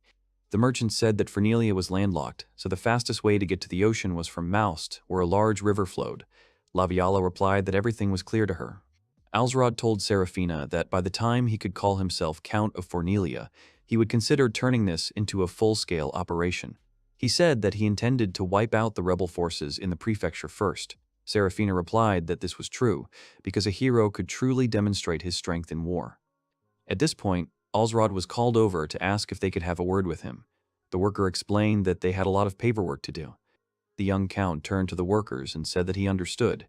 He said that he would take care of it now. The boy asked the young man if everything was all right with the one standing behind him. Alsrod turned around and asked if anyone could show the girl the castle. At that moment, the guy's gaze fell on Laviala, who was standing not far away. The elf replied that she would not mind showing her the castle. She said that she would act according to their social statuses. Alsrod felt uneasy, thinking that Laviala was saying this to please the boy, but he still felt that there were some fundamental problems here. Serafina sighed happily, saying that this half-elf girl was her husband's lover. The girl asked if she was right. Serafina told her what she had heard. She said that the girl was an excellent archer, and that she had a pretty toned body. Serafina said that Laviala had made quite a name for herself for someone who was as brave as her husband. The girl said that she had heard that the elf had killed quite a few enemies with her bow. Laviala bowed and respectfully replied to the countess that she was flattered by her words. Alsrod watched with a little panic and thought that it seemed that Serafina was hostile, not Laviala. At that moment, the countess added words about how everything had turned out even that way. Serafina began to talk rather loudly about how, if you compare their breasts, she wins because hers are twice as big as the elf's. Laviala was very surprised by what she heard, and Alsrod was shocked and could not believe it. Laviala replied to the countess that, with all due respect, it was because she was trying to be an archer, and her large breasts were a hindrance to that. Serafina said that her husband must certainly know about it. She asked what the real reason was then. Laviala screamed in panic, and Alsrod shouted that the girl should not ask him. He added that she should not look at him. The countess said that they were not alone here, so they should not put their loved ones in an awkward position. She added that the count was her husband after all. This made the servants nearby laugh quietly. They laughed and turned to the embarrassed Laviala, telling her that she would never forget this. Fenelia told the girl to hold on. Serafina looked at the boy with a smile. Alsrod didn't realize that this exchange was enough to close the gap with the vassals. He thought that Serafina was the daughter of their enemy, Mineria, and many of them had lost family members in the wars against them. There would always be those who would look at her with suspicion as someone they considered an enemy. He thought she had the courage to do this. The young count thought that the girl had nevertheless easily raised his spirits by simply joking. Alsrod suggested that perhaps his wife was even more talented than he had originally thought. He thought that it just didn't seem like she had been sacrificed for her own good from Labila's perspective. The elf turned awkwardly to the countess. Serafina approached the girl, telling her to stop addressing her in such a harsh manner. She said to call her simply by her first name. The countess said with a smile that Laviala had been helping her husband for a long time, and she understood it well. She said that she would also be under her care. Laviala took the girl's hand with a little embarrassment, speaking of what she had understood, calling Serafina by name. Alsrod looked at the scene in confusion and said that he had better be careful and not make a mistake, because he might end up on the wrong side of the bed. Oda Nobunaga replied that this was true because Mamushi's daughter was still his daughter. At that moment, a girl appeared and turned to her brother, saying that she could show the girl everything. Alsrod called out Althea's name, agreeing with her suggestion. The girl confirmed his words with a smile, saying that she just wanted to talk to Serafina. At this point, the Countess happily told Althea that she was glad to meet her. She asked if there was a shrine nearby that could help her conceive a child. Althea, confused, asked again about the child. She laughingly replied that if she remembered correctly, there was one. The elf added at that moment that she would go with them. Alsrod remained silent, embarrassed. The boy's next target was the Holy Church, which owned the largest temple in the Fordnelia prefecture. The Knights of the Holy Church control the forces of the Holy Church and another separate force. If they destroy them, the unification of Fordnelia will be a matter of time. Alsrod sent a letter to the Knights of the Holy Church, asking them to come and greet him as the new Count of Nivol. However, he did not think that they would accept him so easily. He thought that they would surely think that by doing so, the Holy Church, and they would have to give up their interests in favor of the boy. Sometime later, at the headquarters of the Holy Knights, the man was informed that a message had arrived from Count Nivol. He said that he was addressing the command, asking them to come to Nivol Castle to pay their respects. The commander of the Holy Knights told them to just ignore it.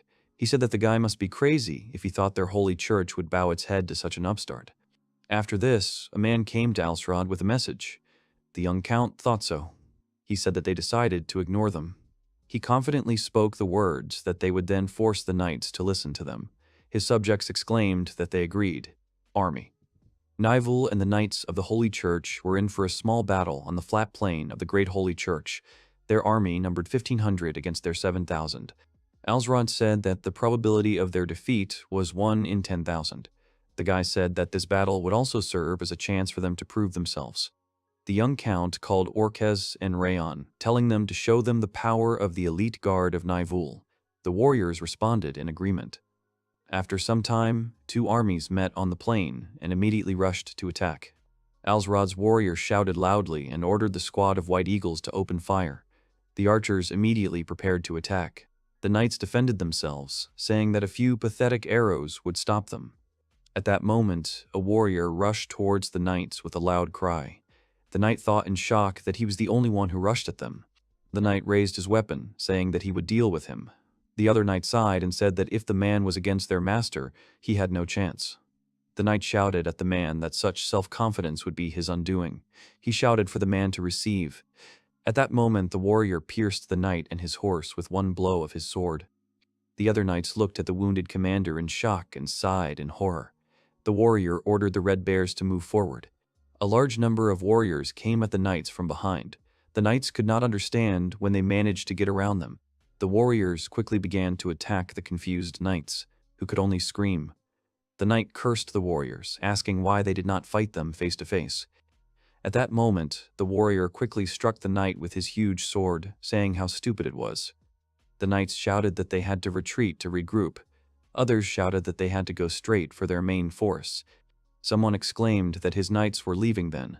He ordered his troop to follow him. The knight was shocked because he does whatever he wants. The archer cursed in panic, saying that he couldn't reach it. Someone noted that the enemies were quite fast. The knight looked around and shouted that he had somehow escaped. At that moment, Captain Rayon appeared, and the archer called out to him in surprise. Rayon drew his bowstring. The next moment, he quickly fired an arrow, which instantly pierced the fleeing knight. Rayon said it was an arrow that could pierce the armor of a giant centipede. He said he was sorry to waste it. The archer smiled and asked if they could take it later. The warriors nearby were shouting about what kind of captain they had. A cry was heard in the small settlement. The old man asked the knight to stop. He asked why they wanted to burn their village. The knight sighed questioningly and then said that it was so that it would not fall into enemy hands. The knight said that this village was too close to the Great Holy Church. If his place was taken, they would not be able to protect the Great Holy Church. The man asked how they could do that. He said that the knights had sworn to protect this village, but who would have thought that they would be the ones to burn it to the ground? The knight swung his sword at the man, asking him if he dared to contradict the knights of the Holy Church. The man screamed in fear. At that moment, Laviala prepared to shoot. The girl's arrow hit the knight's hand, who turned around questioningly. A moment later, Alsrod struck him with his attack. The boy looked at the old man and said that it looked like they had made it in time. He asked if the man was from this village. The old man, confused, answered yes. He said he was the headman. He thanked the boy for saving him and then asked who he was. The boy introduced himself as Alsrod Nival. He added that he would like to set up camp here, addressing the elder. There were quite a few people outside during lunch. Alsrod told the boys that it was only thanks to their efforts that the battle had gone smoothly. He also added that he expected the same zeal from them in future battles. Orcus exclaimed with a smile that he completely agreed, and they swear that they will bring victory to Count Alsrod. The district also said that they will continue to fight bravely to ensure that the name of the White Eagles is not tarnished. Suddenly, Orcus stood up and said in bewilderment that there was something he didn't understand at all. The man exclaimed that he was behaving extremely disrespectfully. Alsrod said with a smile that he wasn't against it at all and therefore wanted to listen to Orcus. The man pointed his finger at the wily treasurer and asked Alsrod what Fenelia was doing there. The question clearly caught Alsrod off guard. The boy smiled and noted that Orcus had asked about it. Fenelia laughed and said that he was there because wherever there was a war, there would always be traitors. He said that the provision of food and women was the work of the merchants, and that was why he was in this place. It was so that he could provide all this. Orcus said that he knew this well but still wanted to ask about something. Suddenly, a soldier ran up to them and apologized, saying that they had urgent news. He exclaimed that they had just received news of the whereabouts of the remaining troops of the Knights of the Holy Church. Orcus sighed loudly and said that he was going to crush the enemy right where they were standing. He asked where they were. Alsrod noticed that Orcus had left them no chance. The soldier fell to his knees and hesitated when it came to the location. The soldier exclaimed with great difficulty that they had taken refuge inside the Holy Church of Fort Nelia. Hearing this, the boys' faces turned pale with shock. Alsrod said that he already thought they would do that, which meant that they would not attack again.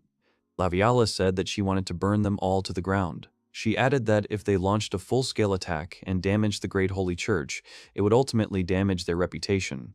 Orcus got very angry and exclaimed that they were terrible people. He said that they assured themselves that they were protectors, but in the end they were holding the church hostage. Nobunagas said that he understood everything, and it seemed that they did have a brain after all. He smiled and said that the supreme ruler would have simply burned them all, as he had done with the monks at Hiei, but perhaps it was too early for Alsrod to go down the path of evil. He asked the boy what he would do. He thought that there was no need to worry, because he was not going to get his hands dirty yet. Rayon turned to the Count and asked what the next instructions would be. He said that the detachment of White Eagles was ready to move out at any moment. Alsrod raised his hands and said that there was no need to hurry, because first they had to send the enemy an offer to surrender. He added that they must not give the impression that they were people who would attack the Great Holy Church without hesitation. Then he said that the meeting was over and they could go. Fenelia said that their claims that they would fight to the death for their religion were ultimately just empty words. They would show their true nature once they were shown strength. Alsrod asked the merchant if he had finished their training. Fenelia added with a smile that this was why he had come. In the blink of an eye, 3 boys appeared behind him, ready to fight. Fenelia said he called them shadows, but he thought Alsrod should name them himself. Oda Nobunaga realized that Alsrod was also using shinobi. He said that the guy should call them Rappa. Alsrod, confused, assumed that he was talking about music. Oda Nobunaga said that in his world they were called Rappa. After Alsrod voiced such an unusual name, Fenelia was somewhat perplexed and asked what kind of Rappa it was. Alsrod laughed and asked if Fenelius would be surprised if a Rappa suddenly appeared next to him. Afterwards, he immediately said that his first order for the Rappa would be to investigate the Knights' activities inside the Great Holy Church.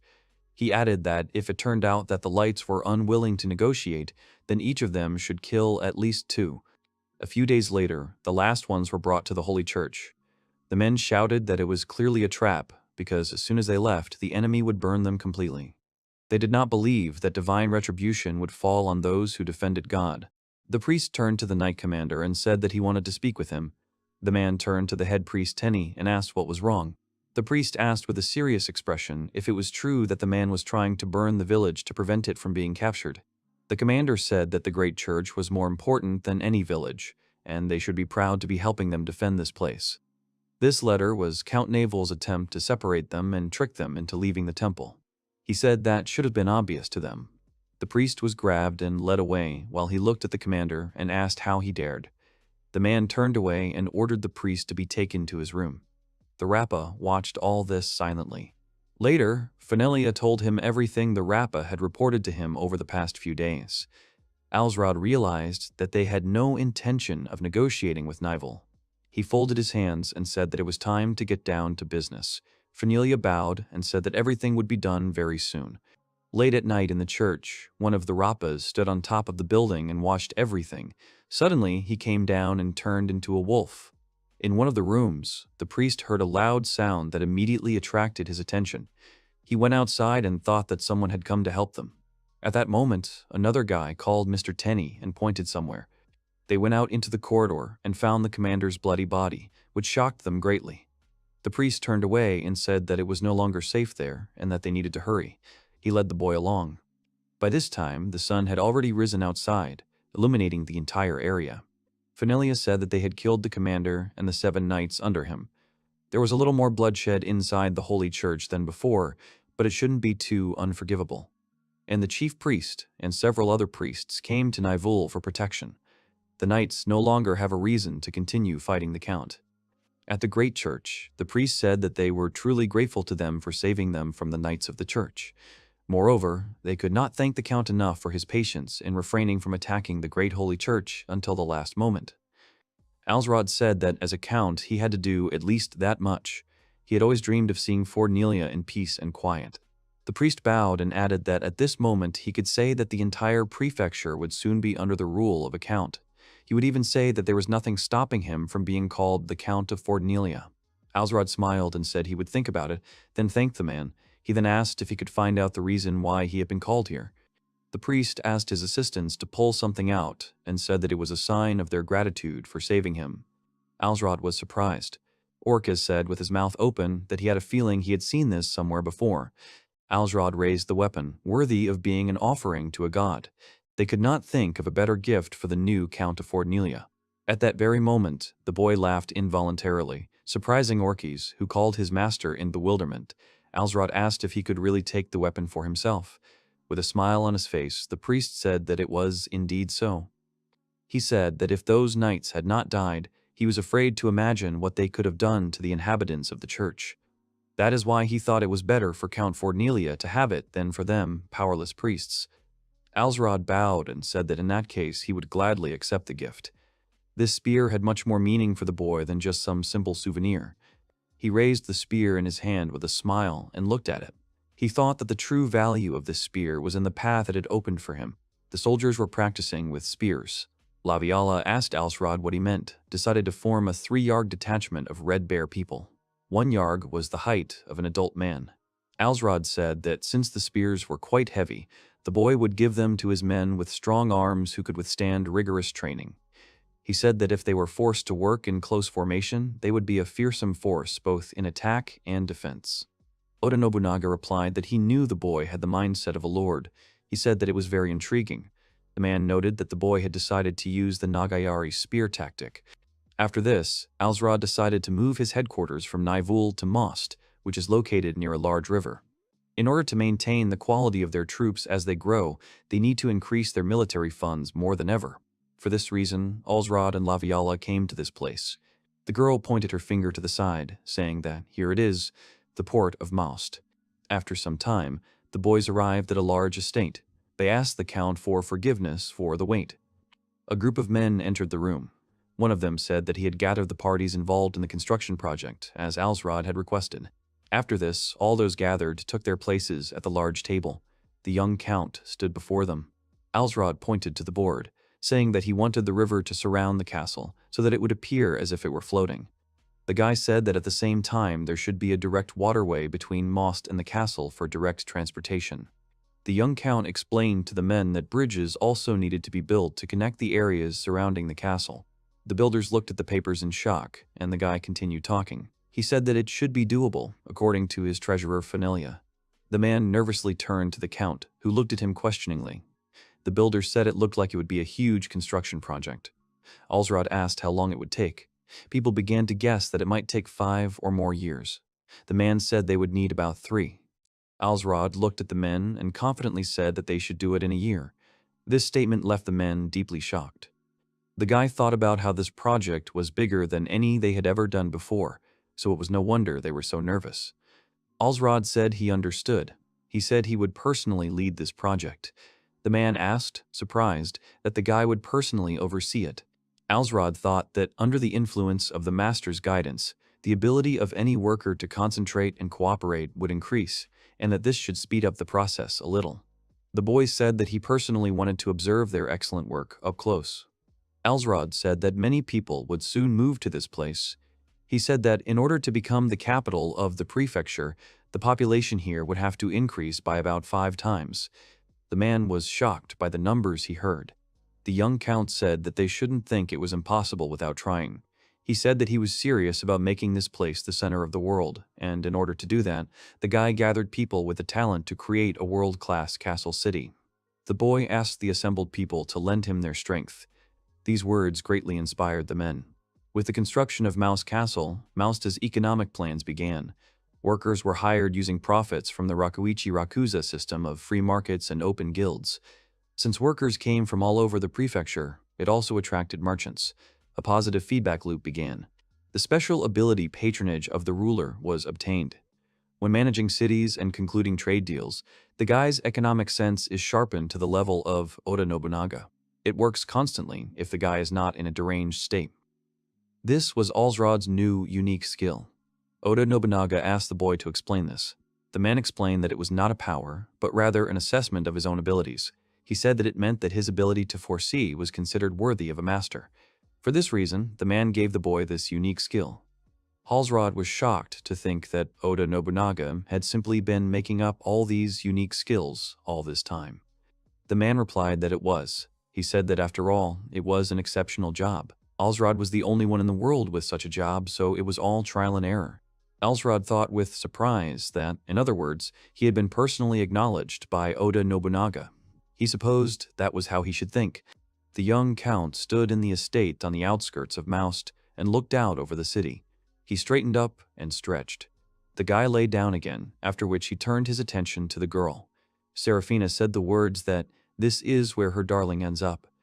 Alsrod said that just watching it from afar, he knows it's not a quick process. However, he said it's pretty fun. The countess replied that she understood what the boy meant. She was saying that the boy had chosen an excellent time for construction. The girl said that the rulers of the other prefectures would not dare to threaten them after it was completed. Alsrod replied with a smile that he had expected this from his wife. Serafina replied that she was not as amazing as Alsrod, her dear husband. She said that of all the men she had ever seen, he was definitely the most incredible. The girl added that she was actually looking for him to tell him something important that concerned both of them. Alsrod looked at his wife and asked if she was pregnant. Serafina nodded with a gentle smile. The boy and girl began to hug happily. The boy exclaimed that they did it, calling Serafina by name. Alsrod excitedly asked the girl if it was a boy or a girl. Serafina replied that she would not know. The girl said that whoever their child was, she wanted them to raise him to be a person capable of ruling the country. Serafina said that this was all because she believed that one day her husband would definitely become king. Alsrod agreed. The young count thought about how he had lived his teenage years in fear, not knowing which battle would be his last. Then he heard someone crying loudly. To create a country where people don't have to live in fear and suffering, someone needs to unite the country.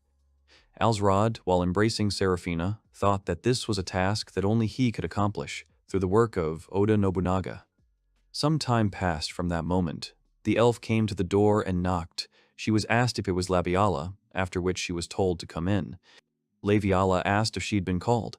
She said that if it was about the aqueduct, then progress was good. Alsrod told the girl to stand right there for a while.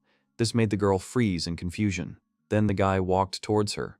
The guy said something about wondering when he became taller than the girl. Laviala asked why the guy was suddenly acting like that. Alsrod said that the girl seemed to be taller than him when he was 12 years old. He said that he continued to lose to her in sword fights. He even remembered that there was an occasion when she hit him so hard with a wooden sword that he couldn't hold back his urine. The girl laughed and asked if that really happened. Laviala said that because the boy tried so hard, he was able to go this far, and so she, like everyone else, will follow him wherever he goes. Alsrod thought that if you look at it another way, it was thanks to those who supported him that he was able to come this far. He decided that for this very reason, he needed to tell the girl the truth in person. The count began to say that he planned to announce it publicly, but first he wanted to tell Laviale. The The girl thanked the guy with a smile. The guy, slightly nervous, thought that the girl would probably congratulate him. However, this could hurt or disturb her. Laviala took the boy's face in her hands and encouraged him. She said that she knew that sometimes it was hard for the boy to say some things, but she asked him to just say it. The elf asked Alsrod with a wide smile if she was right. The guy looked at the girl, calling her name. After that, Alsrod said that Seraphina was pregnant with his child. The girl looked at him in surprise. Laviala asked Alsrod hesitantly if it was true. The boy nodded nervously, and the girl replied that it was like this. The elf, with tears in her eyes, joyfully exclaimed that this was wonderful news.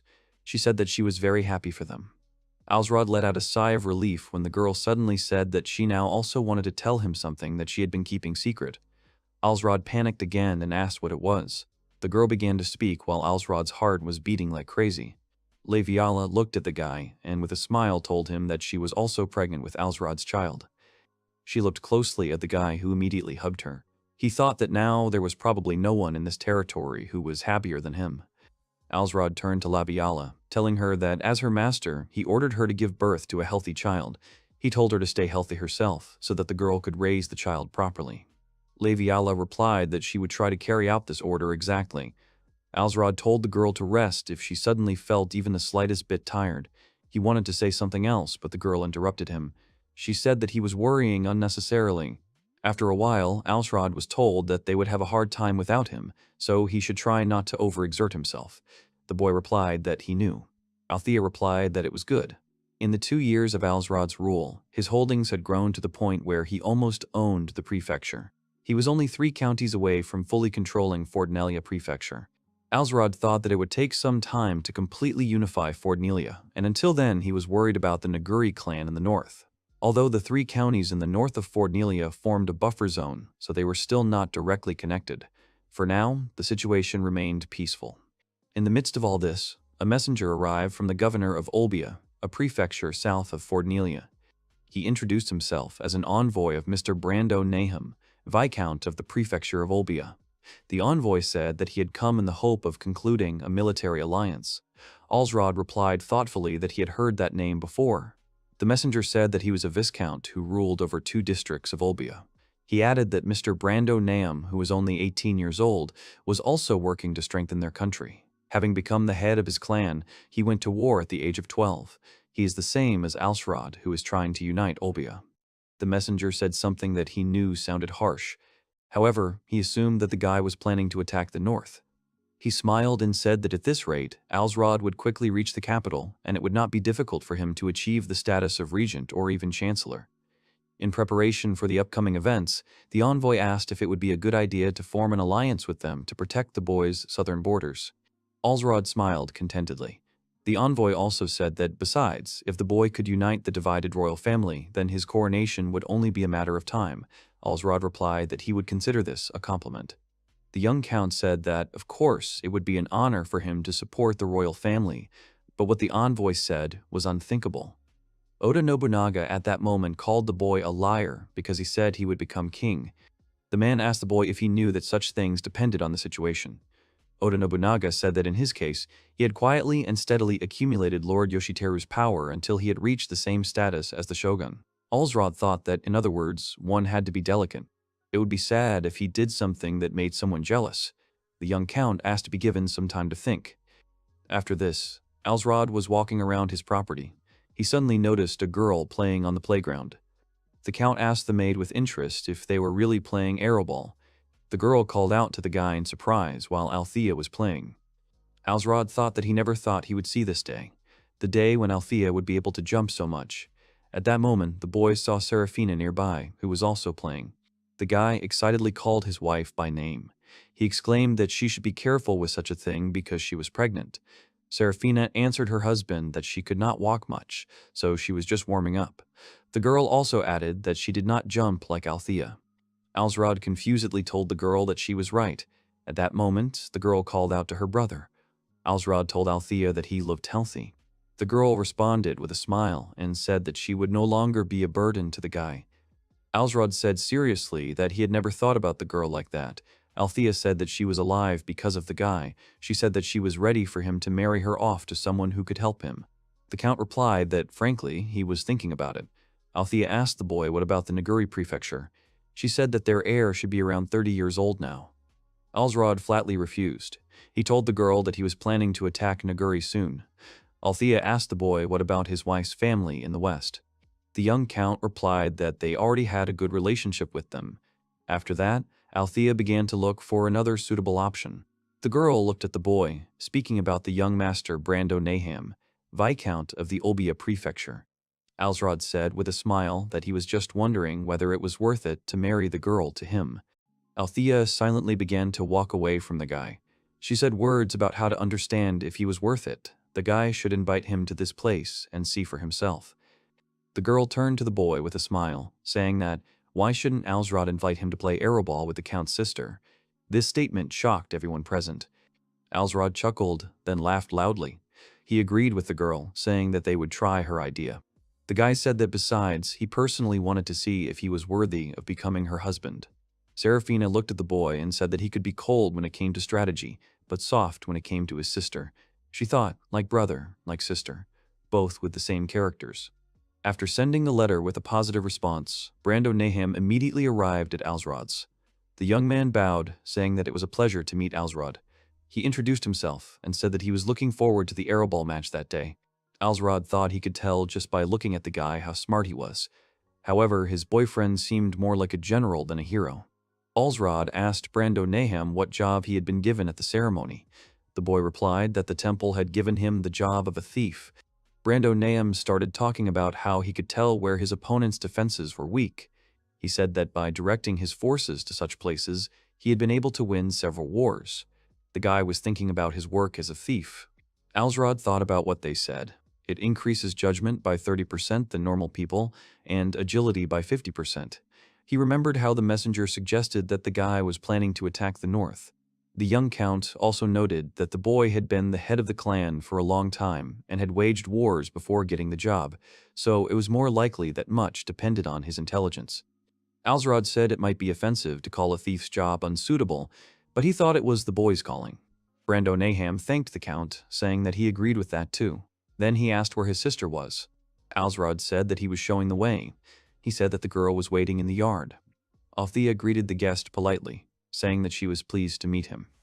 The girl introduced herself to Brando Naham, telling him that she was the sister of Count Alsrod Nival.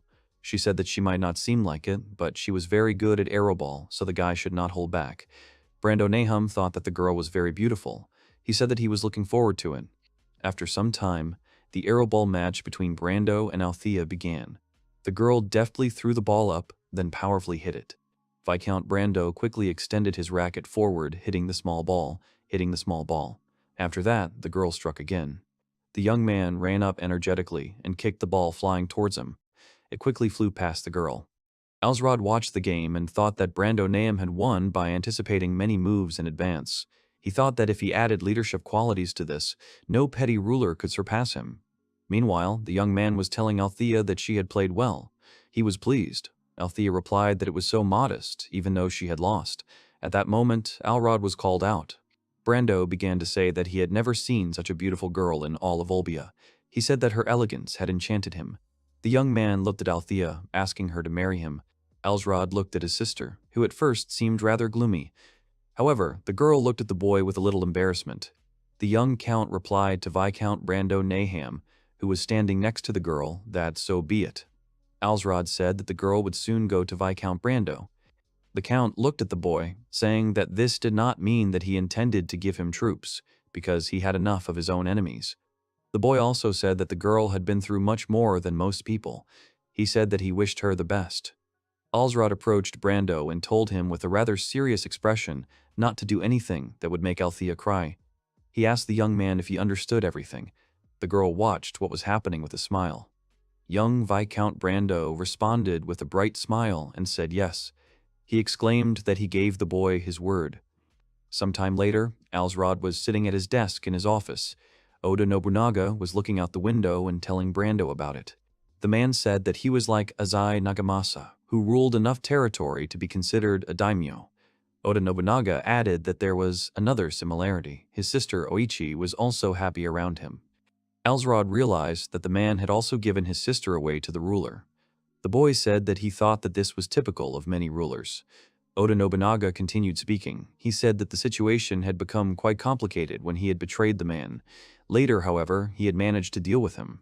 Alsrod quickly stood up and asked the man what had happened to his sister.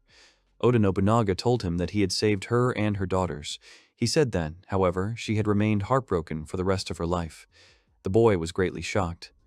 Alsrod confidently stated that he would do everything in his power to prevent such a thing from happening. He said that he wanted his sister to be happy as much as he wanted to be king. Oda Nobunaga seriously told the boy to just be as careful as possible, because a king is not someone who has everything. The man said that it is most likely someone who sacrificed everything to become one. After some time, Alsrod came to the door and knocked on it. The door was opened by a surprised Althea. The guy asked his sister with a smile if she wanted to have a drink with him.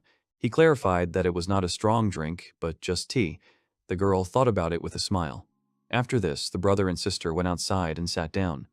Althea looked at the sky, telling her brother to look. She said words about how beautiful the moon was. The girl closed her eyes and said that she hoped that this was not the last time she saw her with her brother. Alsrod began to talk about how he knew he should be happy for the girl because she was getting married. However, he said that for some reason, he just couldn't handle it. The boy, with a sad expression on his face, said that he believed that this made him a bad brother. At that moment, Atlia placed her hand on Alsrod's hand, saying that this was not true. The girl told her brother with concern that if he had not cared for her so much, she would have died long ago. Alsrod looked at the girl warmly. He said that if he didn't have her, he wouldn't have gone to defend the fort, as Geyser had ordered. The guy said that they would probably have surrendered to Mineria by now, and he would have commanded a detachment of soldiers at most. At that moment, the girl suddenly stood up and turned to Alsrod, which made him slightly surprised. Althea turned to her brother and said that she was grateful to him for always taking care of her and raising her. The boy looked at his sister and said that then she had better be as happy as possible.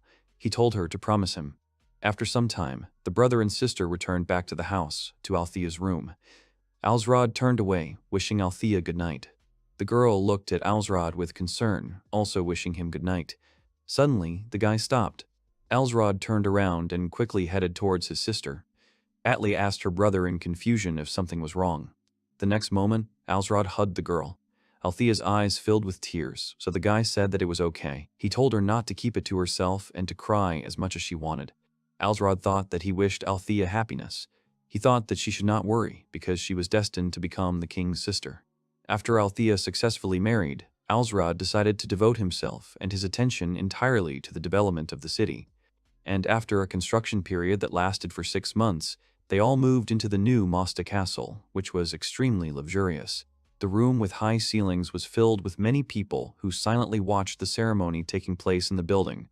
Labiala, Civic, Orkes, Rayon, Noan, and Phanelia stood silently and watched everything nervously. For them, this was very important. At the same time, Alsrod took several large steps forward, stepping into the center of the room. The guy extended one of his hands to the side and looked at the spear he was holding with that same hand. He spoke loudly to the men and women who were there and then said that from that day on, this place would serve as a center in all spheres of life. He meant political, economic, and other spheres as well. Alsrod was vocal about how something might seem unfamiliar to them, but he was fully confident that the residents would be able to love it with all their hearts. He struck the ground with his spear and said that he now wanted to tell them his purpose. He explained that the royal family was currently in complete chaos. He said that for many years it had been divided into factions, which in turn were fighting for the capital. He sighed and said that as a subject of this great kingdom, this saddened him greatly, and this was the very reason why he would very much like to propose his plan of action. He said that he wanted absolutely everyone to pitch in. He explained that by serving alongside the king himself, he would end the chaos in the kingdom.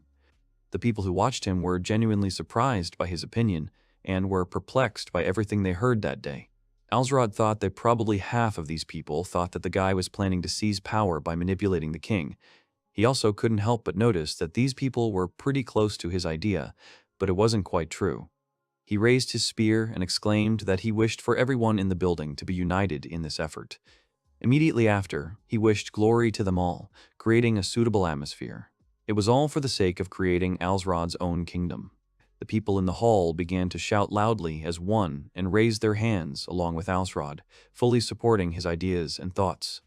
After a while, when the meeting was officially over, the boys gathered in an office with a large square table. Alsrod said that among the remaining 3 northern circles, there were still several uncooperative rulers, and they were going to attack and reduce their forces. Hearing this, Nobunagas, a former commander who served under the incompetent ruler who chose to serve Alsrod after his death, jumped up from his seat. Alsrod said that the man could speak, after which no one agreed. The man said he already knew that Alsrod had warned 3 counties that they were going to kill everyone in the fort. However, he added that some nearby residents might be seeking refuge within those counties. Hearing this, Alsrod sternly said that if they were in the fort, they would be considered enemies, so people should not leave anyone alive. After these words, many people were shocked by the cruelty of the guy and could not believe what they heard. They tried to say something, but they were afraid. Alsrod said that if they killed everyone in the first battle, they could roughly imagine what the reaction would be from others. Civic said that if this happened, most of the peasant troops would be too scared to fight and would therefore try to desert. Alsrod stood up and said that it was exactly like that. If they showed how much stronger they were in the first fight, the enemy would quickly surrender. That was how they could quickly settle the matter without unnecessary bloodshed. He quickly sat down on the chair and sighed, saying that, besides, he didn't really want to drag out this battle, as it could only attract more dangerous enemies in greater numbers. Civic folded his arms, then turned to Orcus and asked if Alsrod was talking about that cult rentrant from Naguri. Orcus also looked surprised when he heard the name. Alsrod thought that Civic was as sharp as one would expect, given his combat experience. Alsrod said that his goal was never to unify the prefecture by eliminating these petty lords. Rather, he stated that his goal was to completely destroy the renters and invade another prefecture, Naguri. After these words, the audience began to sigh in surprise. People hadn't expected that Alsrod's plans included invading Naguri Prefecture. They wondered if this was going too far. Only Rayon rose from his seat and said with a smile that everything was exactly as he expected from Alsrod. He was delighted. The elf smiled and said that their count thought further than anyone else. He firmly said that he would follow Alsrod wherever he went. Rayon proudly said that he had complete faith in his master. Alsrod told him that he would never let the elf down. Immediately after that, he asked who would like to lead this attack. Immediately after this, no one jumped up from his seat and loudly asked Alsrod to trust him with this. He said that he had made a fool of himself earlier by failing to understand the Count's intentions, and therefore he would very much like to atone now that such an opportunity had arisen. Alsrod noted with a smile that no one had said it very well, and now they could begin the operation. A large army had gathered in one place. They were moving forward. In one of the forts, there were cries that Most's army was approaching. Someone asked how many there were, and the others guessed that the army would be twice as big as theirs. The army was very worried. One of them exclaimed that the others should place as many archers as possible on the southern side. Others asked if it was true that they would kill everyone in the fort. They assumed that this was just a scare tactic and that if they surrendered, they would at least be left alive. The man on guard rang the bell and said that the enemy was already here. The archers were tense and did not understand why the enemy needed spearmen. An army of men holding all sorts of weapons was getting closer to the fort. Alsrod raised his sword high and ordered the army to destroy everyone in the fort. The soldiers began loading the cannons, shouting for them to open fire. The boys' squad noticed something. The next moment, a cannon hit the squad. They started shouting that it was a catapult. The district quickly called out to the White Eagle squad, ordering them to take up a defensive formation. Quite quickly, the knights began to run to one place with their shields, creating a defense. At that moment, the knight captain pointed his sword at the enemy, shouting that the next ones were also opening fire. A large number of arrows began to fly at the knights' shields. A full-scale attack on the great castle had begun. Fenelia and Rappa were standing on a tree. The treasurer spoke the words that it had all begun. Fenelia asked Rappa if no one's detachment had already penetrated from the northern side of the fort. The young man nodded, answering in the affirmative. Rappa reported that they had just arrived on the northern side, following a line prepared by their Rappa. Fenelia said that their count was very generous. They would go to such lengths to show them the weak points of the enemy's defenses, just to give credit to an outside vassal. No one turned to his men, telling them to listen to him. He said they had to show what they could do. He exclaimed that they would take the general's head. Noan began to attack the enemies, who began to shout that there was an attack from the north. The captain could not believe it. He ordered the soldiers to kill them immediately. Noan quickly eliminated 2 soldiers, saying that here is the head of the general. The general panicked and tried to draw his sword, cursing loudly. Noan eliminated another soldier, so the general called out loudly to the man. He began to say that he would not resist. He cried out to be spared, but at that very moment Noan swung his arm to attack him. The soldier was shouting at the soldiers not to do anything stupid, like open the gates. He asked if they really wanted Mouse's army to break in. The soldiers headed towards the gates, shouting that their general was dead, and if they stayed in that place, they would all die. The commander began to curse them and order them to stop. At that moment, the soldiers were overwhelmed by a large number of attacks. Alsrod said that, unfortunately for them, they would all die here. The guy said that this is what happens if you refuse to obey him. With Noan's killing of the enemy general, the battle was over in less than a few hours. Hearing that the entire garrison had been killed, it did not take long for the rulers to surrender. They had already learned of the strength and numbers of Alsrod's army. For this reason, the boy could not understand what the point was for them to bow down to him now. He thought that, apparently, according to Oda Nobunaga, there were also many rulers in his era who lacked foresight. It also didn't take long for some of the vassals who had deserted the former rulers to come and swear allegiance to Alsrod. And around that time, something else happened. The man said that his family was originally a branch of the Branchov's clan. He said that they had held that position for nearly 100 years. Alsrod replied that he understood. The boy supposed that it must have taken a lot of determination for him to abandon his master after so many years of serving him. The count thought that if such a noble vassal defected to him, it would discourage the others from resisting. The man laughed, confirming Alsrod's words. He also added that he wanted to provide tangible proof of his desire to serve the count. Alsrod thought that, frankly, he doubted that a vassal of a minor ruler could have anything valuable. The man told him that as proof of his loyalty, he had brought the boy the heads of Viscount Branchovs and his heir. This made the boy's face darken, and he clenched his hand. Alsrod frowned sharply and turned to Oda Nobunaga, saying that he wanted to finish this guy off. The man smiled and said that their clan was practically dead, so he turned to the boy. Meanwhile, Alsrod and Oda Nobunaga looked at the man with gloomy faces. Nobunaga asked the boy that he probably felt it too. The boy told the man to tell him if he really thought Alsrod wanted a vassal who had killed his lord before. The man screamed that he had done it because he was such a fool. He exclaimed that it did not mean he would betray the boy.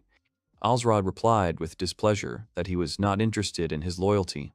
The boy wanted to tell the man that he could not trust him.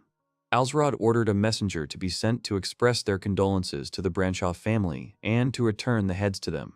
A large number of soldiers were moving through the mountains. At that moment, someone called out to the count, who was in front. Orcus said that Alsrod seemed depressed. The boy asked if that was true. He suggested that it was because Laviala had always been there for him before.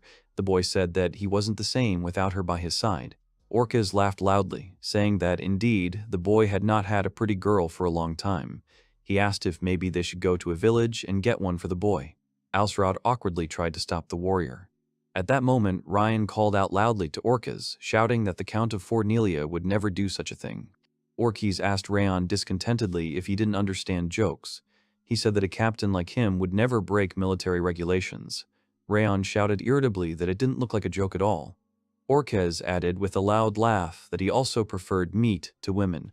He said he couldn't wait for this war to be over so he could have a feast. Alsrod told the captain that there was only one ruler left to deal with, and then they could return home. He told the boy to be patient for a little while. After some time, Alsrod said that this fortress was as strong as expected from the northern border of the prefecture. Sivik said that this place belonged to the Wuga clan, who were holed up there waiting for reinforcements from Naguri prefecture. At that moment, the boy was informed that they had a problem.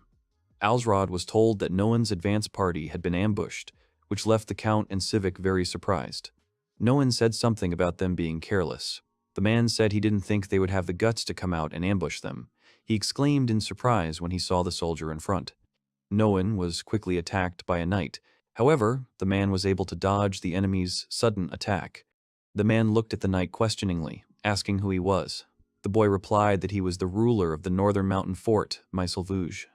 Mysel was very surprised when no one pointed his second sword at him. They quickly jumped away from each other. The next moment, Orcus tried to attack the guy from behind. However, the guy managed to dodge. Mysel quickly attacked the commander, who barely had time to react. He screamed loudly, defending himself from the attacks. The knights behind him exclaimed that they needed to attack the warrior, which made Orcus click his tongue in displeasure. No one noticed that Mysel had opened up. He quickly attacked the guy, thinking that this was it. However, at that moment, Mysel quickly created a barrier behind him, causing no one's blade to break and fly off. Orcus, seeing the man being attacked, shouted his name loudly. No one could barely hold on. The man managed to defend himself with his sword. He asked the boy to stop, asking why they should fight. No one said that if they surrendered, they would spare them. Mysel asked how a nobleman could give up his ancestral lands without a fight. At this point, Mysel was loudly called out by a warrior who was shouting that the main enemy forces were already close. The boy quickly retreated, and no one was asked if he was okay. Mysel said that even after this desperate ambush, he had barely managed to wound one general. He said that if he were killed here, it would bring shame on his family name. However, the boy added with a smile that he who laughs last laughs best. He thanked them, saying that it had been a good fight. Mysel said that he did everything he could. He said that it was his duty as a ruler. After some time, no one turned to Orcus and thanked him for saving his life. The commander replied that it was no big deal. Orcus began to say that he was sorry that they had to kill everyone. He noted that Mysel would have made a strong ally. Alsrod turned to Noan and told him that he was a man and safe. Noan thanked the count for sending Orcus to help him. He also added that he had something to say. Noan said that this battle might already be over.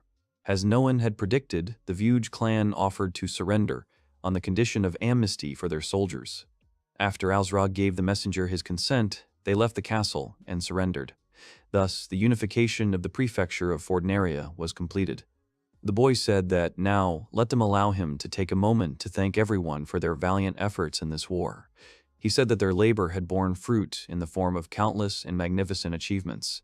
In particular, he singled out Noan, who had brought them a flawless first victory, which had made the rest of the war much easier. Orcus clapped the man on the back in joy, confirming the boy's words. Alsrod added words that, in addition to the treatment of the enemy clan that surrendered, he said that after finding out those who advocated war, they would be executed along with their rulers.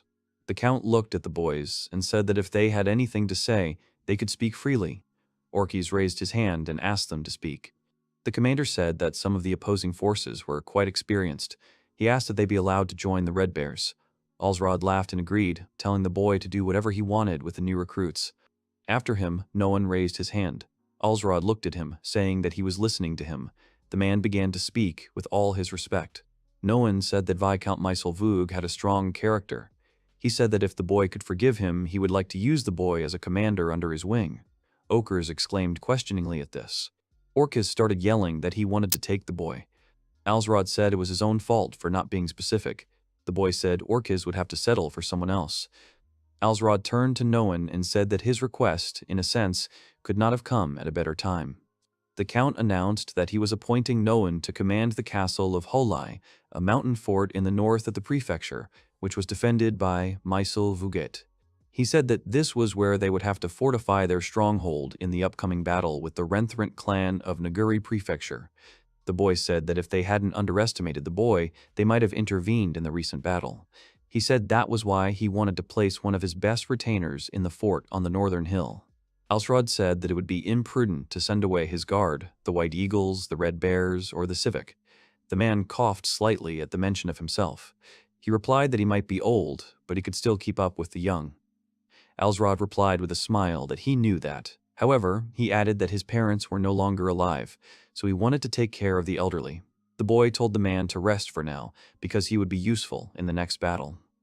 The young count concluded by saying that he was entrusting Noan with full authority over these 3 northern districts.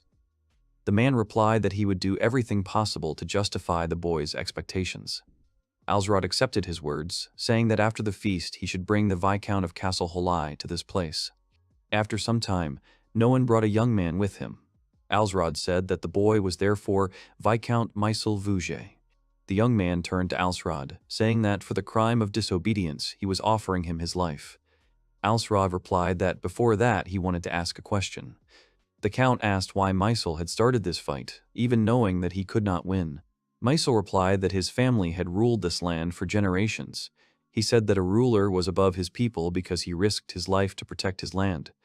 The boy said that it would be a shame if the ruler of the people immediately ran away without even putting up a fight. At that moment, Alsrod, rising from his seat, said that he liked the young man. Noan quickly freed the boy's hands.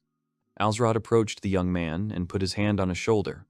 He said that he wanted Mysel to be a commander under Noan Road. Mysel, with a puzzled expression, replied that he thought that those who disobeyed should be killed as a matter of course. Alsrod replied that it depended on the man. The boy said that if he found him useful, he would rather use him. Oda Nobunaga was quite pleased that this was true. He told the boy to use everyone he could. The man also added that he forgave Hisahide Matsunaga even after his betrayal. Oda Nobunaga said that he was even willing to forgive Murashige Araki, but he wondered why he stubbornly refused. Alsrod thought that he was not interested in the man's complaints. Some time had passed since then. The castle was covered in darkness. Night had come. The guy was sitting with his wife. Serafina called out to the boy, saying that she couldn't believe he was having a staring contest with a map again. Alsrod sighed awkwardly and replied that he had to because he was facing the biggest battle of all.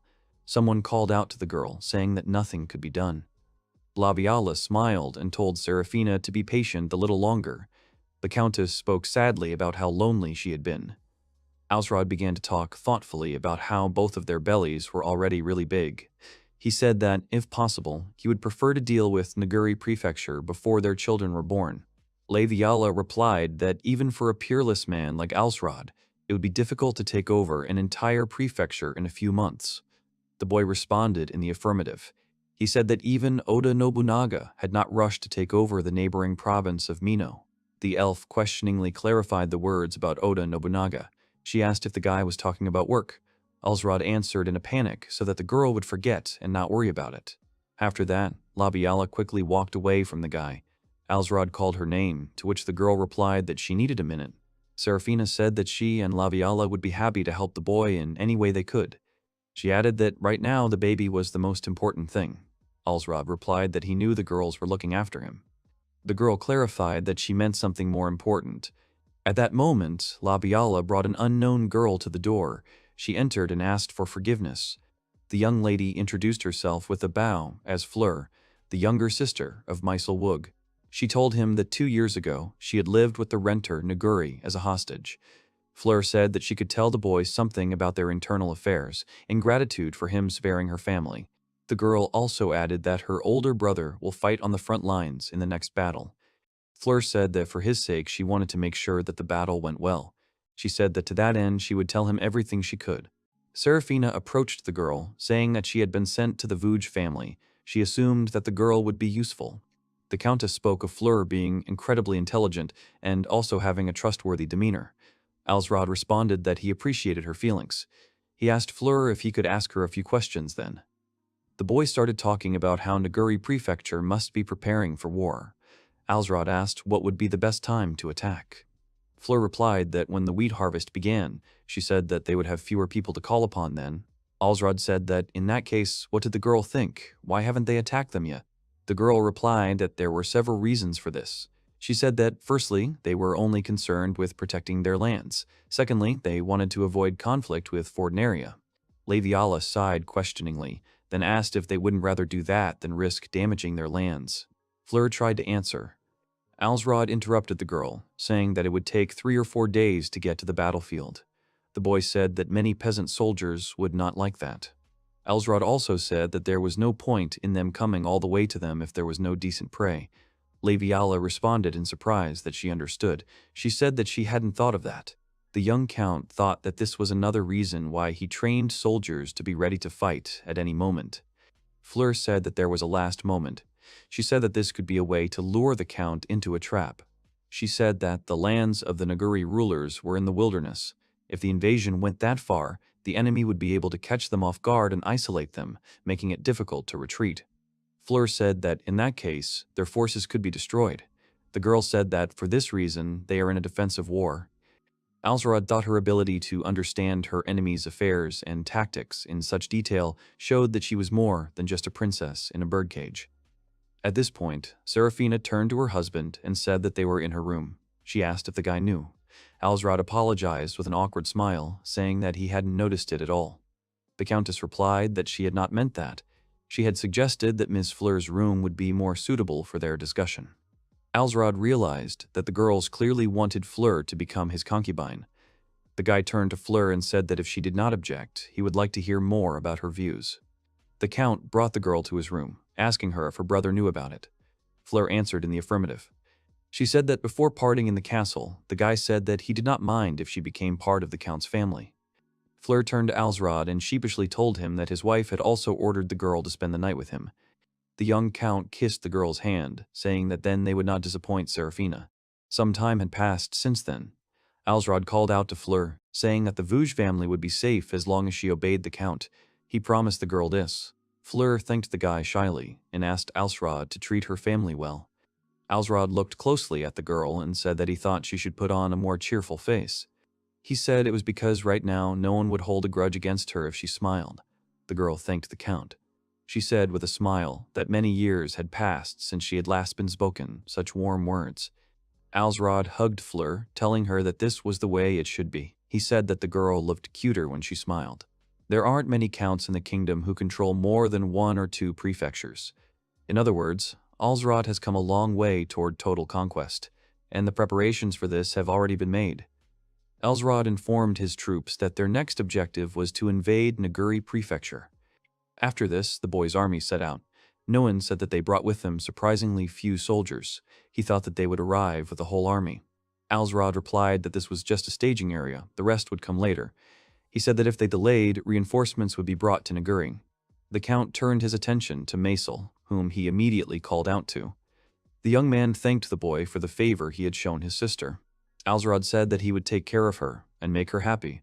He told the boy that they should do everything possible to conquer Naguri Prefecture for her sake. Maisel agreed. After this, the army moved on. Alsrod and the others headed for Fort Sora in the heart of Naguri. The district noted that it was an abandoned fort again. Oda Nobunaga said that it was such a disappointment and boredom. Alsrod said that they were all just small fortresses, designed to protect against invasion by the petty northern rulers of Fortnaria. Oda Nobunaga asked the boy if it bothered him that they had not even been repaired or rebuilt. The boy sighed thoughtfully. The Count said that this could only mean that they had no intention of organizing a defense against them outside their own territory. The troops continued on, passing rivers, forests, and mountains. They continued on their way. Alsrod said that once they passed this point, they would reach the plains of northern Naguri. They would then be able to move straight to their main stronghold, Mokara Castle. However, there were many forts along the way. It looked like they were undergoing major repairs as well. The boy asked if they understood what that meant. Rayon replied that the enemy intended to isolate and destroy them here at Fort Sora. He said that if they flanked them from behind this fort, they would be trapped. Alsrod said that was true. Orkez added that this was why the boy had put so many soldiers in the rear guard, so they could deal with any flanking force. He asked how the vanguard could then advance. Orkez said they could attack them along the road that went through this valley. Alsrod told him not to worry.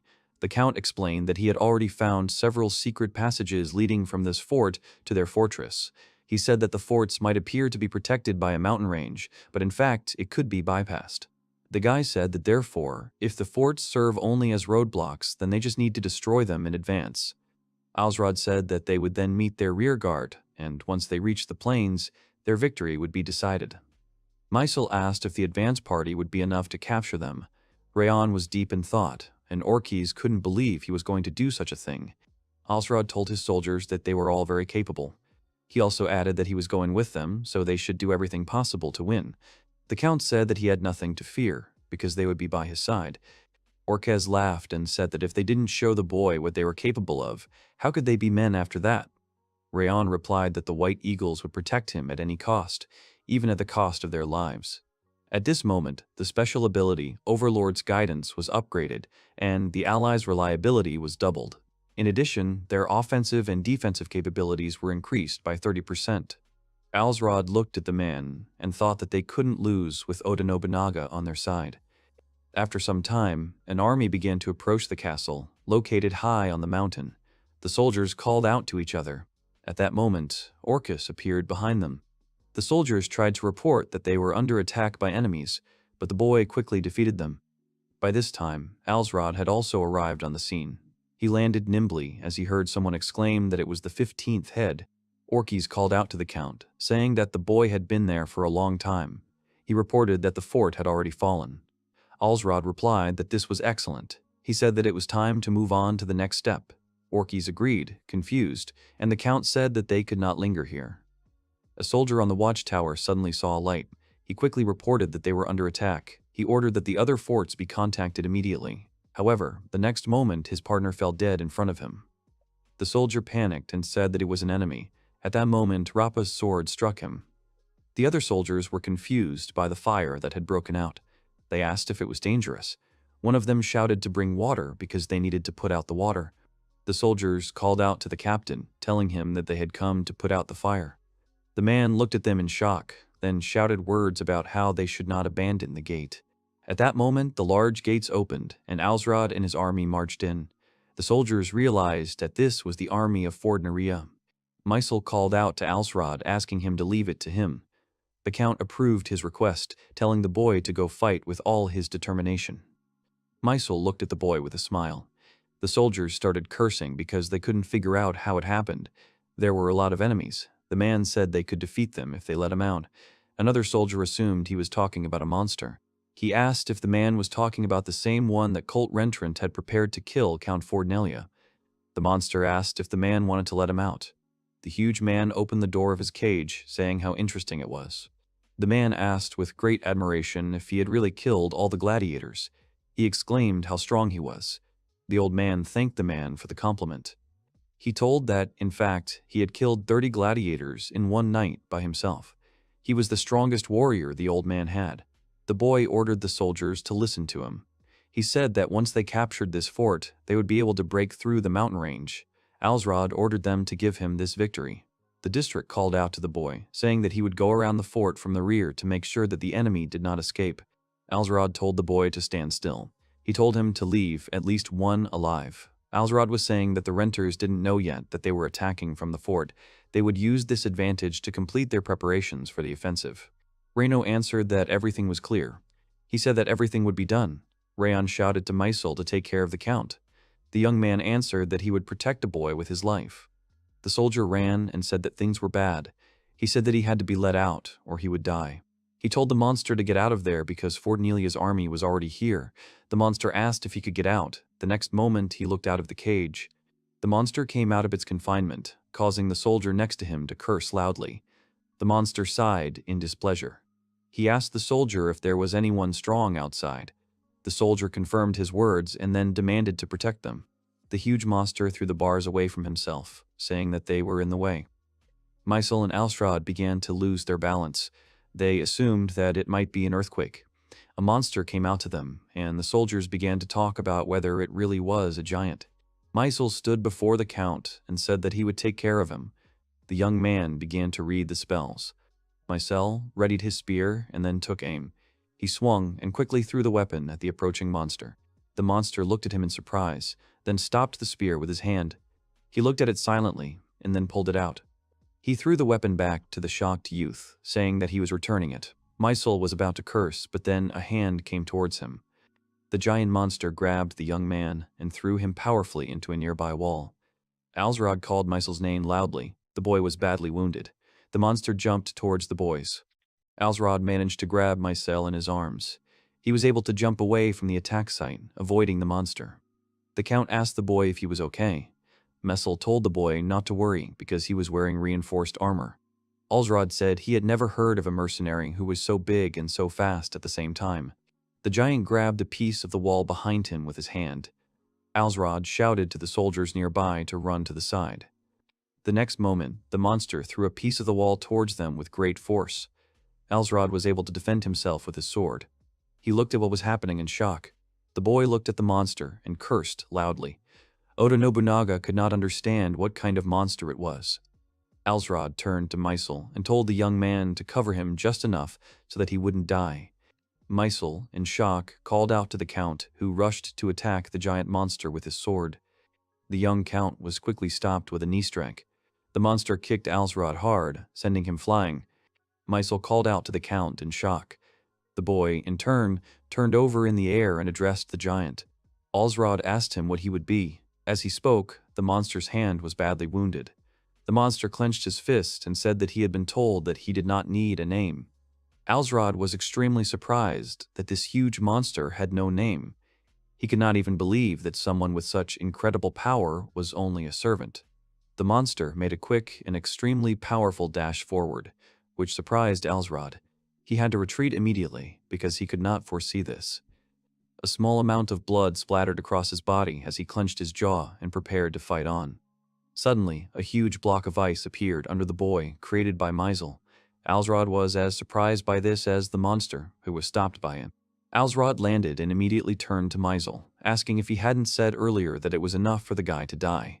In response, Mysel said that it was nothing, and if he couldn't protect Alsrod to that extent, he would never be able to look Captain Rayon in the face again. Suddenly, Alsrod handed the wounded boy a small bottle of liquid. Seeing this, Mysel was extremely surprised by what the boy gave him. Alsrod began pushing a bottle to Mysel and firmly told the young man to drink it. He then explained that it was a restorative potion and that Mysel would be able to improve his condition a little. The soldier was extremely surprised, while Alsrod simply could not allow him to die because of the Count. Alsrod asked the boy with a smile what he would say to Fleur if Mysel died so easily in this place. He wondered if the young man had forgotten about his sister. At that very moment, the monster swung his fist hard and hit the wall, leaving a huge mark. The monster was very surprised and insulted that he was stopped by such weak people. He was ready to curse all these unfortunate people next to him because of his anger. The soldiers, who were very close, started to shout loudly and asked the monster what he was doing, because he had to kill these unfortunate people. They just kept shouting at him that he had to finally kill them all. The angry creature turned back to those who had incited it. At that moment, Alsrod rose above the ice block and also addressed the monster. He said that he would not be at all against this creature, suddenly wanting to join the Count's army. Alsrod looked at the monster and firmly said that he could guarantee this creature freedom. Hearing this, the monster froze, and the soldiers who told him to fight were shocked. In a panic, these people began to tell the monster that they were allies, and that he should not listen to these people under any circumstances, but simply kill them. At the moment when they were talking about this, something flew extremely quickly into one of the soldiers, causing him to die instantly. The second one looked at this in horror. The monster that threw something at the soldier only loudly ordered them all to be quiet. He was extremely angry.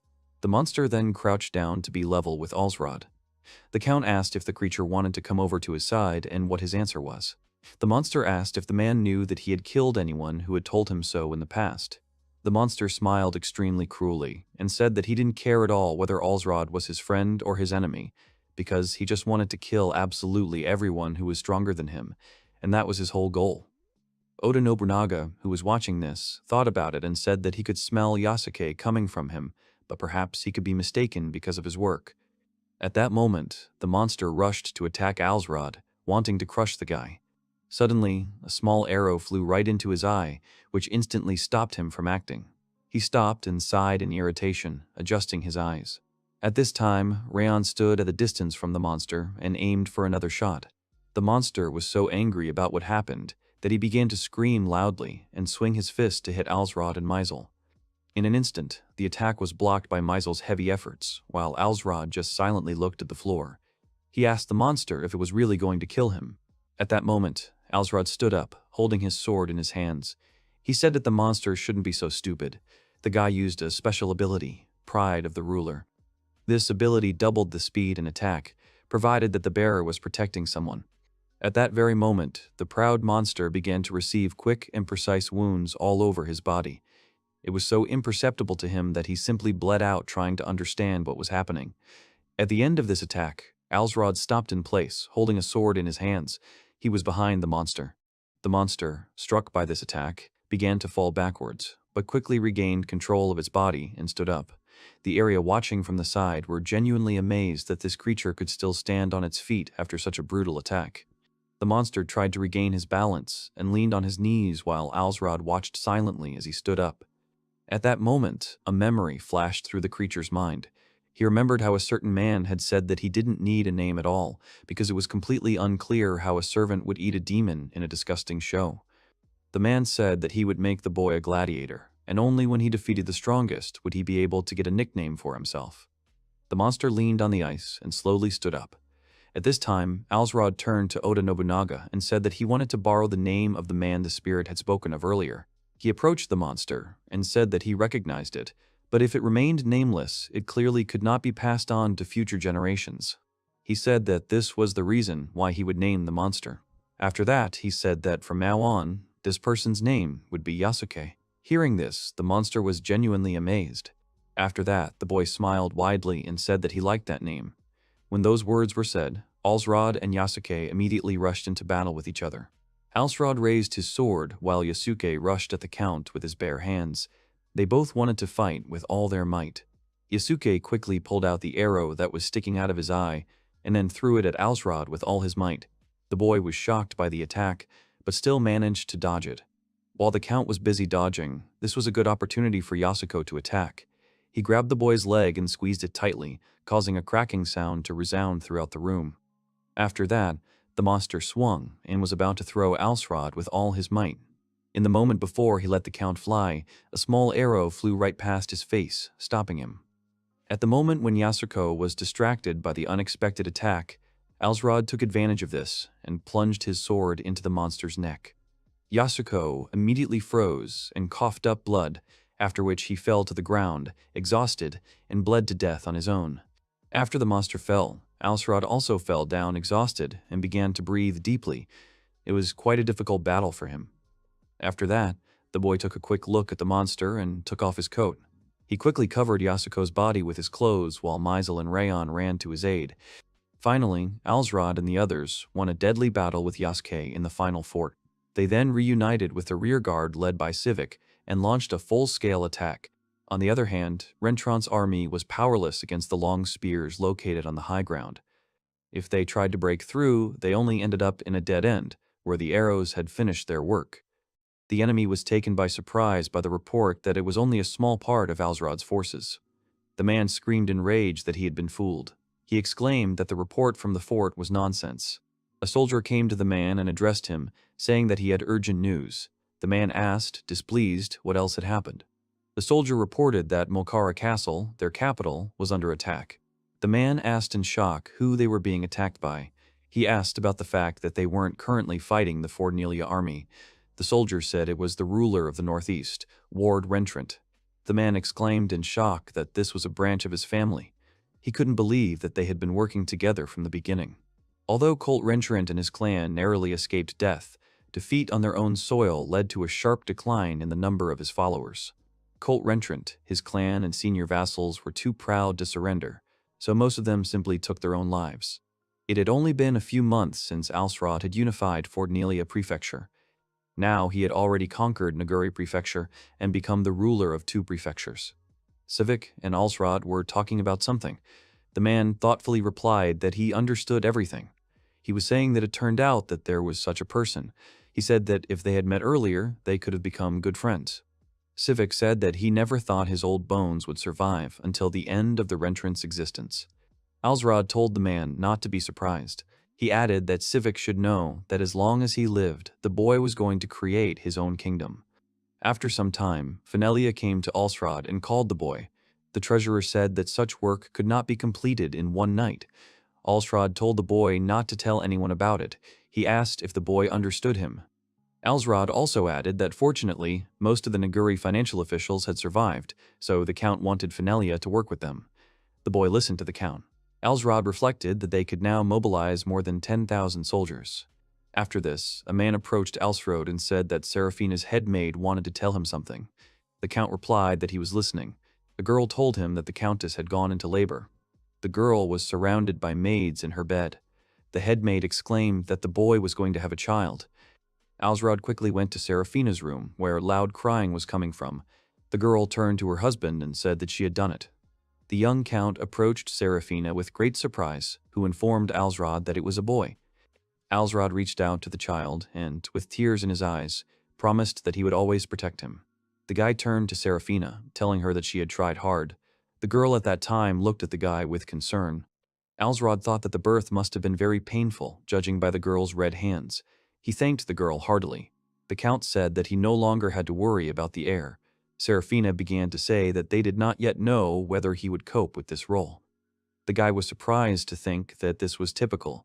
Serafina, as always, a realist, he said that he thought that mothers always wanted their child to become the heir. Serafina replied that first of all, he wanted to be the hero's wife. Besides, the girl did not want their country to fall apart because of the wrong choice of heir.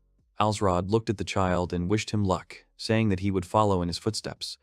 The girl added that the child actually didn't understand anything yet. Oda Nobunaga told the boy with a slight grin that he couldn't even hide his grin in front of his son. Alsrod mentally screamed at the man to shut up. He asked the man not to talk to him out of the blue. Oda Nobunaga said the boy should enjoy it while it was still delicious and not too daring. The man asked the boy if he had chosen a name for the baby. Alsrod replied that he hadn't yet. Oda Nobunaga asked the boy what he thought of Otori. The boy laughed and thought that it was a bit too weird. Oda Nobunaga said that Otori was a mythical male bird that appeared when a saint entered the world. It could also be translated as Son of Heaven. The man asked Alsrod if this was not a suitable name for his son. As Alsrod sat by Serafina's bed, the girl called the boy by name with a gentle smile and asked if he could do him the honor of giving their son a name. Alsrod smiled and blushed, thinking that simply Otori would sound too weird, so he suggested naming their child Otoric. He smiled widely as he asked the girl about it. He said that it was originally the name of a bird, so this name can be perceived as Son of the Sky. After listening to the whole story, Serafina nodded approvingly with a smile, after which she said that it was a wonderful name and she liked it. They decided to name their newborn son Otoric. Alsrod, with tender eyes, lifted the child up and said that one day he would have so much land that Otoric would not even be able to know the origin of the name, Naivul. He also added that this could happen in 10 or 20 years, but that one day the power of the Count would definitely become the power of his child. After some time, Labiala, Fleur, and Alsrod gathered in one room where the guy told such joyful news to his concubines. Hearing such a lovely name, Labiala was very happy. She noted how good the name was. The elf also said that it was exactly what she could expect from her master. Alsrod looked at her with a smile and said that she, too, should give birth very soon. Fleur noted that he had said it quite rightly, and Labiala needed rest, too. She said that she would be able to take up the elf's work in the near future. Labiala felt awkward about this and called Fleur by name. Alsrod said that he had heard earlier that Labiala would give birth in about 2 months. The girl confirmed this with a smile and said that half-elf children stay in the womb a little longer than children of ordinary people. The girl smiled warmly and said that she was already looking forward to the birth of their child. Listening to Labiala's words, Alsrod also smiled warmly. And so 2 whole months passed. On that very day, there was an incredibly heavy downpour in the city. The guy, who had previously been busy with important papers, was greatly shocked by the news that the maid told him. He dropped many papers, and because of this, they all fell to the floor.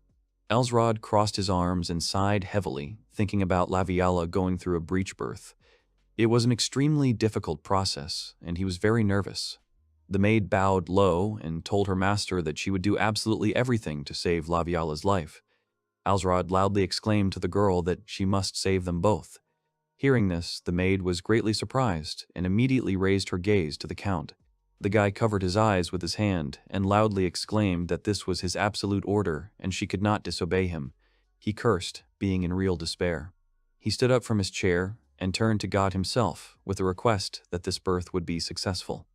Despite the heavy rain, Alsrod entered the temple and knelt before the large statue while the priest recited a prayer.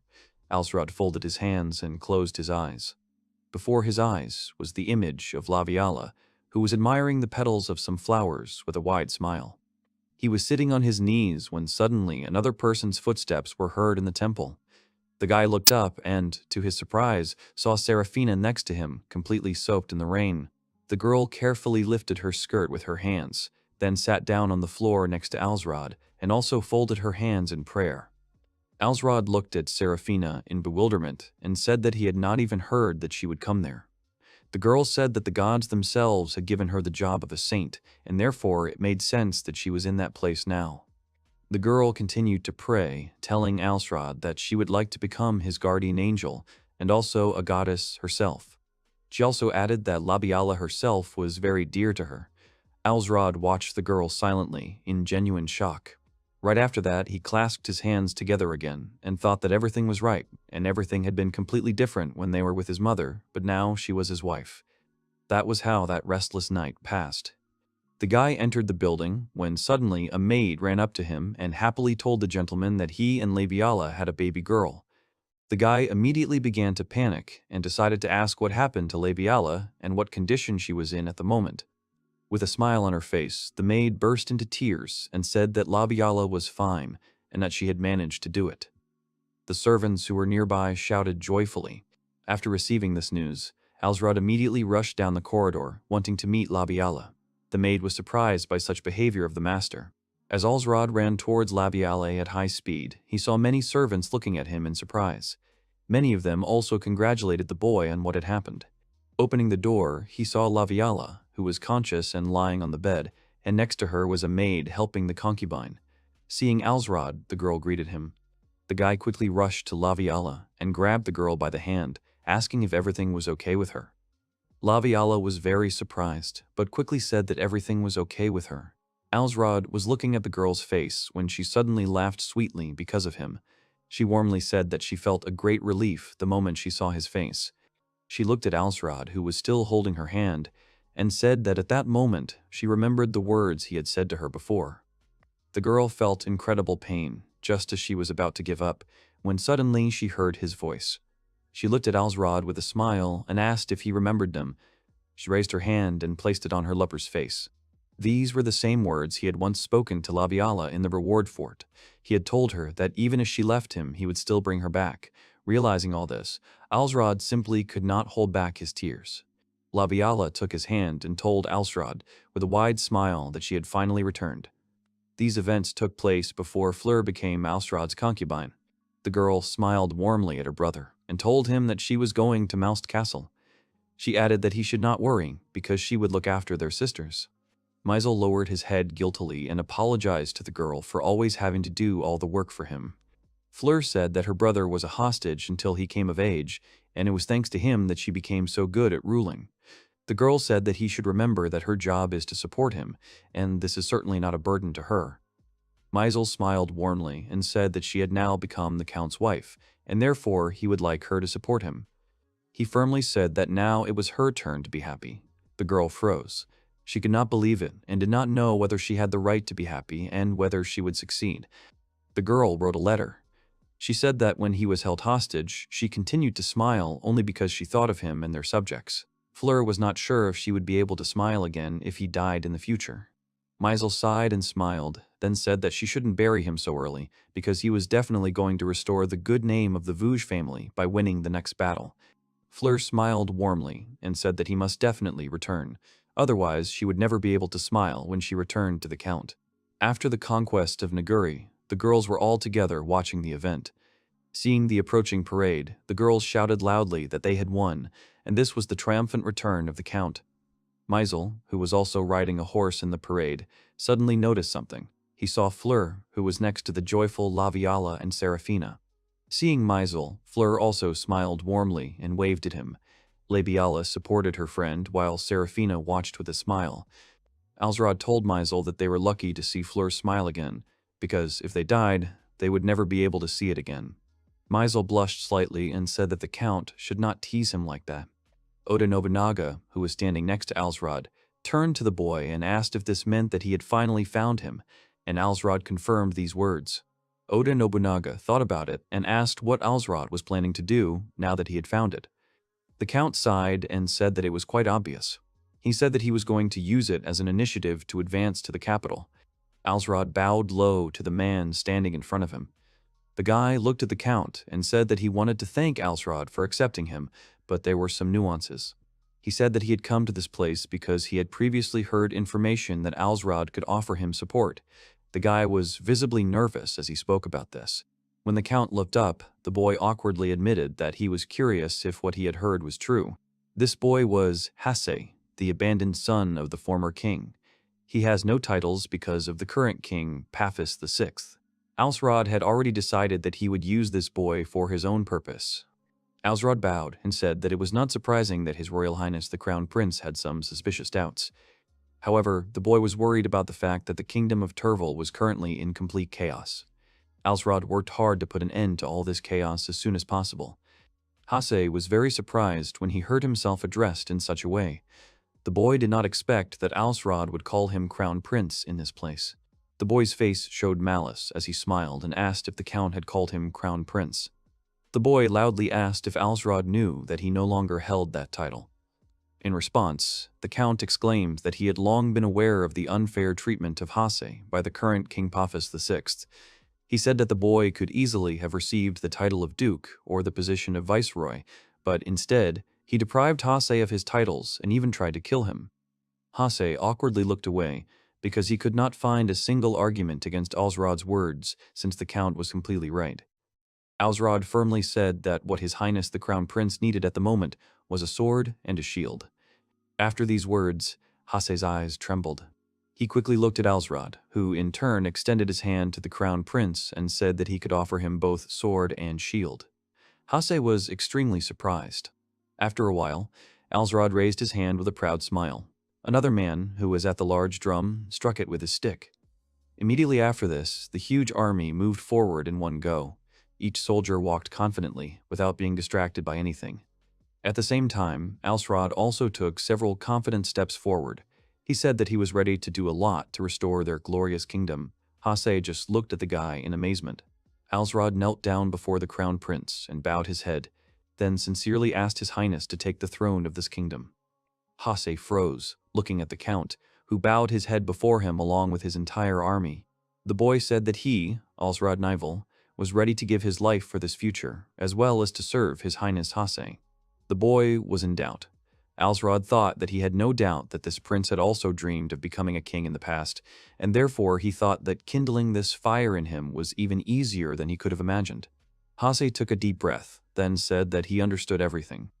Immediately after that, he closed his eyes and paused for a short time. After he had gathered his strength, he clenched his hand into a fist and exclaimed that he would definitely become king and return their kingdom to the glory it had before. After these great words were spoken, Alsrod, Hase, and the Count's army raised their hands high and shouted in honor of this important event. After a while, the boys had a small meeting. Hase sat on a small chair while Alsrod stood in front of him. The Count smiled, looking at Hase, and then said that now they needed to spread the word that the Crown Prince had returned. Hase looked at Alsrod in confusion and asked what the guy meant by that. Alsrod said that with his plan they would be able to gather even more lords under the leadership of the Royal Highness the Crown Prince. Hearing this, Hase was delighted. Alsrod added that if many lords from different territories came to pay their respects to Hase, then everyone would be able to see how great the authority of the Crown Prince was. Hase said with a broad smile that he understood everything. He was extremely pleased with the plan and the outcome of events that Alsrod had assumed. The Count bowed low again and said that in order to begin, they should write to each lord asking him to come and pay his respects to Castle Most. Seraphina was displeased with the event and said that she knew very well what her dear husband was planning, but she added that he should try to put himself in the place of her father, the Earl of Blantyre, Isles Galtus. Alsrod just looked at his disgruntled wife in silence. He watched as she turned away from him and remained silent. The girl opened her eyes and said that if her father came to Most Castle to pay his respects to the prince, then other people might well see in all this the Count of Blantyre bowing to Alsrod. The boy remained silent again, then stated that he didn't think it would be enough to just leave it to Seraphina. He asked if that was true, and she quickly said he was right. Alsrod knew that the overall impression of him would change depending on whether such an influential person in the region visited him or not. Alsrod thought that he had to force him to come to the castle at any cost. At that moment, Seraphina closed her eyes and took a deep breath. The girl turned away from Alsrod and said that he needed to give her father a simply magnificent gift. She added that otherwise he would simply make up an excuse and say that he was sick and therefore could not come. After listening to the girl, Alsrod smiled. 5 months had passed since then. Various people began to arrive in the city where Alsrod met them. Brando Nahum called out to Alsrod with a smile, calling him son-in-law. The Count approached the boy and said that he had heard that Althea had given birth to a child. He congratulated the boy on this. Brando thanked the boy. Alsrod told the boy to give the girl his best wishes. At that moment, someone called out to Count Fornelia.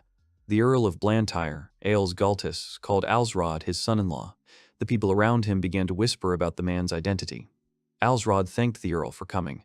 The Earl of Blantyre said that this was the beginning of the Crown Prince's reign, so he would not miss this for anything. Alsrod said that since the man had come all this way, he would like to see his grandchildren. The man agreed, saying that he would also like to see Seraphina. After some time, Hase came on stage. The young man began to talk about how those people who had gathered here that day sincerely cared about the status of their kingdom. Hase said that during the reign of King Paphos VI, the kingdom had been in disarray for all these years, and this was a fact. He, as the crown prince, decided to make a statement. Hase hereby declared his own as the next king. The boy picked up the scroll and began his announcement. He called out the name of Galtisa, saying that as a reward for his unwavering loyalty to this day as the crown prince, he would grant him the title of Marquis. He motioned for the man to come forward. Has said that he also appointed him as the ruler of the southern part of Treville's territory. The prince said that the Marquis must defeat the rebels. Galtis accepted the scroll with respect, thanking the prince for this extremely noble gift. Alsrod thought that this was a great gift for a man. He was given a higher rank than Alsrod, and this was also to further justify the introduction of his wars for lands. The Earl and Marquis of Galtis exchanged glances. After that, they went to meet the Countess. The man talked about how handsome his grandson was, not like his father. The Count and the Marquis sat down at the table.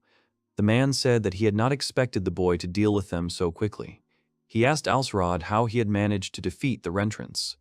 The guy replied with a smile that he thought it was a good bet, although there were casualties. Galtis noted that it had been a winning one. He said that given the military might of the Rentrants, it would have taken at least 5 years. However, the boy had used war as a weapon to quickly dispatch them in the blink of an eye. The Marquis called Alsrod a true genius of war. The Count replied that he had acted decisively, believing that the gods were on his side. He also added something else. Alsrod said that if he is a hero who can unite the country, he must have divine protection from the very beginning. Galtis laughed and repeated the words about uniting the country. He said that maybe it wasn't as ridiculous as it seemed. The man said that he was only asking the boy not to touch his son's lands. He said that he loved his other children as much as he loved Seraphina. Alsrod replied that the man was free to continue to expand his influence because the boy would not interfere. He said that he would not treat his wife's father so coldly. The man replied as he left that he knew that. Hase's announcement that he was the crown prince seemed to cause quite a stir in the capital. The man on the throne questioningly exclaimed the words that Hase was the crown prince.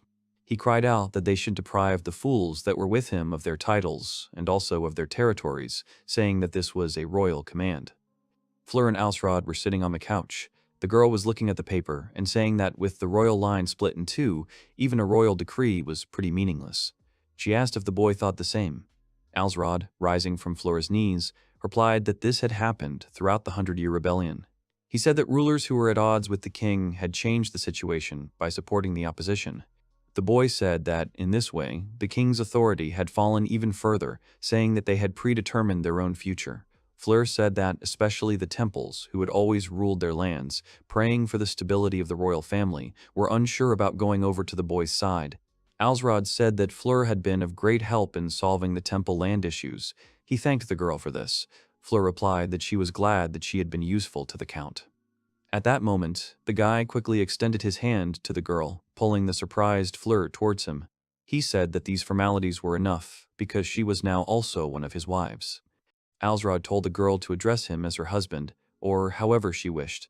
Fleur sighed in surprise, then blushed deeply. She thanked the guy, calling him cute. She also suddenly added something. The girl said that one of Prince Hase's vassals was quite capable. Alsrod was confused by this information. The girl said that it seemed to be a dwarf.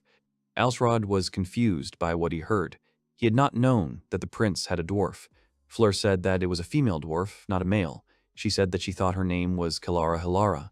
Alsrod said that he understood. He said that he would meet her, if possible. After some time, a girl in armor walked down the corridor. She was heading towards Alsrod. She approached the door of Alsrod's room. The girl bowed, saying that she had come at the Count's command. The girl introduced herself as Kalara Hilara, a knight of Prince Hase's royal guard.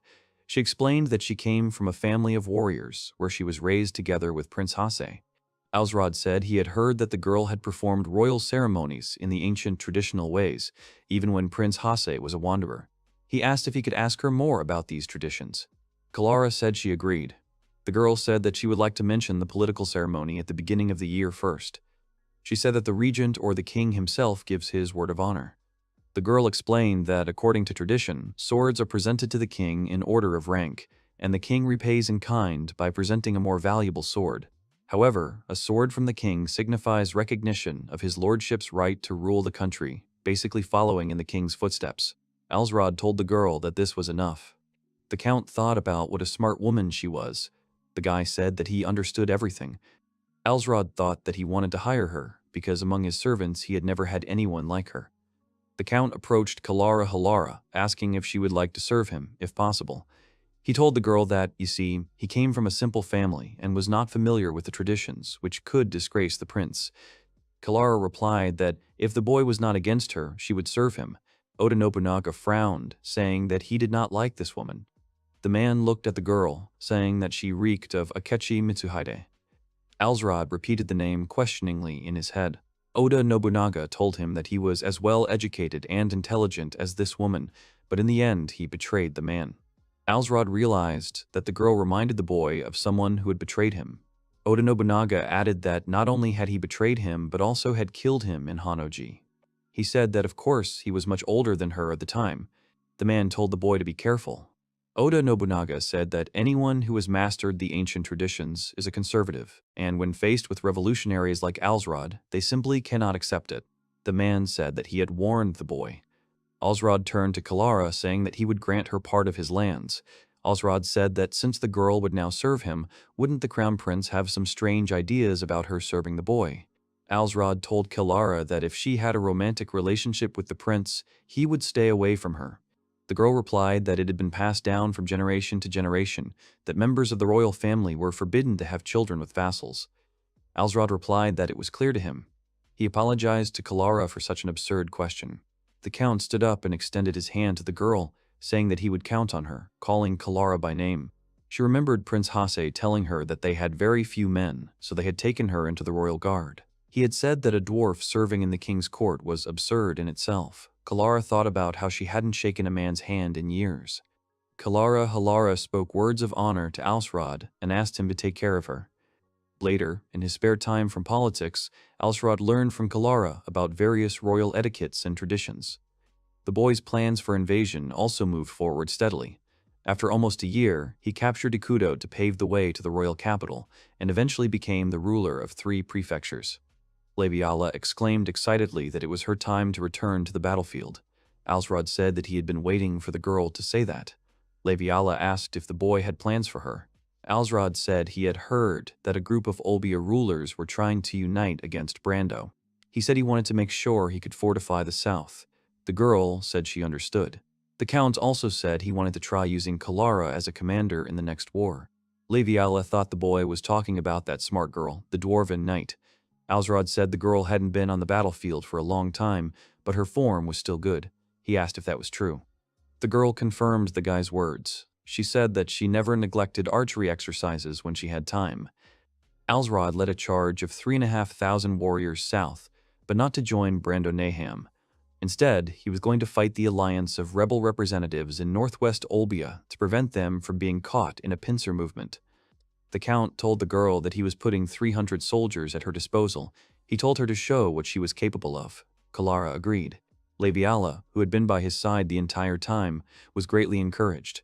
Alsrod turned to the elf, telling her that she could fight as she wished. The girl happily agreed, saying that the boy could rely on her. After some time, a soldier asked if it was strange that they could not find a trace of Count Fornelia's army. He said that the army consisted of 3,000 soldiers. Another soldier said that they had seen the flag, and yet there was still no trace. At that moment, the soldier was struck by an attack. The warriors began to shout that the archers were hidden behind the trees. They could not understand where they were shooting from. Laviala, who was high up in the tree, fired again at the soldier below, causing him to scream. The elf smiled and said that she had not yet lost her form and could be useful. Alsrod told the girl that it was a great job because she had killed one of the enemy commanders. Alsrod saw Kalara and thought that only an hour had passed and the girl had returned so quickly. He asked her if everything had not gone smoothly. The girl reported that they had killed 3 enemy commanders. Alsrod looked at the girl with great surprise. The Count told Kalara that it was a good job in such a short time. He suggested that the girl's work helped with this. Kalara replied that she had no such special abilities. She said that the enemy appeared to be uncoordinated or without a clear plan. The girl said that this was how they were able to lure them. Kalara said that after that they pincered them and killed them. She said that she simply used the best tactics based on the works of military strategy, both past and present. Alsrod said that it was no easy feat to accomplish with 300 people who did not serve her. He asked the girl to tell him what her job was. Kalara said that this was a very specific job, and many people didn't believe her. Alsrod said he wouldn't question it, so she could tell him. The girl looked at the Count and said that this was Akechi Mitsuhide. This statement shocked him. Oda Nobunaga said seriously what he had told the boy before, that he was a traitor who killed him. The man said that this woman might also betray him, since her job is Akechi Mitsuhide. Alsrod approached Oda Nobunaga, saying that this makes things quite interesting. He asked the man if he would be better than him if he could use the girl without betraying her. Alsrod asked Kalari if she had heard anything from Akechi. He asked her what he meant by the voice. She replied that she had not. She asked him about how a work could speak. Alsrod laughed and said that was true. He said that would be completely ridiculous. Oda Nobunaga suggested that only a man of his stature could see himself as a work. In the end, they dealt a huge blow to the enemy rulers and returned victorious to Mouse Castle. Alsrod thought that, after all, work that you can talk to is more exciting. He asked if that was true, to which Oda Nobunaga sighed questioningly. The boy explained that 2 heads are better than 1. Alsrod said that they would soon reach the capital. Oda Nobunaga replied that, of course, the throne rightfully belonged to Alsrod. Alsrod reported to Prince Hase that the battle had gone smoothly for them, thanks to his knight Kalara. The Count asked for his thanks. Hase replied that the woman was all brains. He said that he had always heard that dwarves were hard-working, but the girl was so meticulous that it was a bit suffocating. Alsrod replied that he would not say that. He was saying that the girl was more breathtaking. He said that with her knightly physique, she had a beautiful figure and was a pleasure to look at. Hase did not expect this from Alsrod. He said that if the Count was so enchanted by her, he would officially hand the girl over to him as a vassal. Alsrod expressed his gratitude. The guy thought Hase was a far-sighted man, but thanks to this, he got his hands on a good commander. Alsrod told Kalara that their next target was the Siala prefecture. He said that there were a couple of strong rulers there that he wanted to lure over to his side. The girl realized that he was talking about the Nystonia clan, which owned the port of Nystonia. The Count replied that this was true. He said that Nystonia had a powerful fleet, and if they cooperated with neighboring clans, they could provide them with up to 200 ships. Alsrod had said that the sea was an important part of their lives, and that their culture and values were different from those of the land. The boy wanted Kalara to take advantage of this and convince them with her hospitality. The girl repeated the last part questioningly. The Count said that there was no one in this country who understood the traditions and culture as well as Kalara. He said that thanks to her work, perhaps even more cultured than anyone in the capital. Alsrod doubted that Nystonia would stand a chance against them if they showed them that they had better cultural standards. Kalara replied that she understood. The girl said that she would prepare something unusual, as if it were for the king himself. Alsrod replied that this was excellent. He had no doubt that the girl would succeed. He hesitated a little, then asked Kalara to come to him for a minute. The young Count grabbed the girl's hand and quickly pulled her towards him. The lips of the boy and the girl touched. Kalara approached the boy, assuming that he had peculiar interests. Alsrod replied that this was not the case at all. He said that he had simply fallen in love with the girl. The boy looked at the girl, telling her to serve him, to dedicate herself to him. He said that he would make sure that her name would go down in history for thousands of years. After some time, a long boat was sailing along the river. The guests were heading straight to the castle on the vessel. Alsrod watched as the guests arrived. He greeted them and thanked them for coming all the way to this place. The governor of the Siala prefecture, Sultas Nystonia, responded that he was greatly honored to be invited by the Count and His Royal Highness, the Crown Prince. Alsrod began to talk about how he was not one to beat around the bush. For that reason, he said he would be honest. The boy asked Sultas Nystoni what he thought, whether he was invited to kill. The man replied that he did not think so. The boy said that he had nothing to worry about. Alsrod said that he was now a loyal servant of His Highness, so if he took such a step, he would lose the trust of the rest of the vassals. Sultan Nestonia replied that the boy's words made sense. The count said that first he wanted the man to meet His Highness, and after that he and Kalara would show him the castle. Prince Hassi greeted the guest with a broad smile. They arranged a colorful reception with music and dancing. Kalara asked the man to watch their soldiers march tomorrow. The girl said that Alsrod had made every effort to provide the crown prince with a worthy escort to the capital. The man agreed with a smile. The next day came. It was early morning outside. Alsrod stepped forward and waved his hand quickly. The count's assembled army quickly formed into rows, maintaining perfect order among themselves. Sultan Nestonia was very surprised. He asked how the army could be so disciplined. Kalara told him that her master had fought in countless battles and performed many valiant deeds. She said that to be able to fight under the leadership of such a man was a dream come true for many warriors. Kalara said that they give it their all even during the training, and when the army moves out, the Siala prefecture will be in their way. The girl said that if Nestonia agreed to cooperate with them, she thought the gentleman would feel a great relief. Kalara looked at Sultan Nestonia, who was slightly frowning, and quickly bowed. The man called out the girl's name in shock. The girl said that it was not her place to say that as a vassal. However, she still asked the man if he could offer his help to Alsrod. After this, Sultan Nestonia called Count Fordnelia, saying that this was a truly outstanding demonstration. He said that when they arrived at the Sial prefecture, he, the head of the Nestonia clan, would provide his assistance. Alsrod turned to Sultus with a smile and thanked him for choosing to support the crown prince. Finally, with the assistance of the Nestonia clan, Alsrod launched an invasion of the Siala prefecture. They crushed the Entwani clan, the most powerful clan in the Siala prefecture. The fleet led by Nestonia soon captured Entwani's coastal fortress, Tobai, and used it as a staging post to attack their main castle, Midland. Incapable of defending themselves, the enemy retreated south to the neighboring prefecture of Malia. Now Alsrod has unified this prefecture as well after crushing the last resistance. Hase was so pleased with Alsrod's triumph over Shala that he awarded the boy the title of Marquis. Alsrod got up from his bed and started to leave the room where Kalara was still sleeping. He went outside. He ordered to find out about the remaining minor rulers in Siala.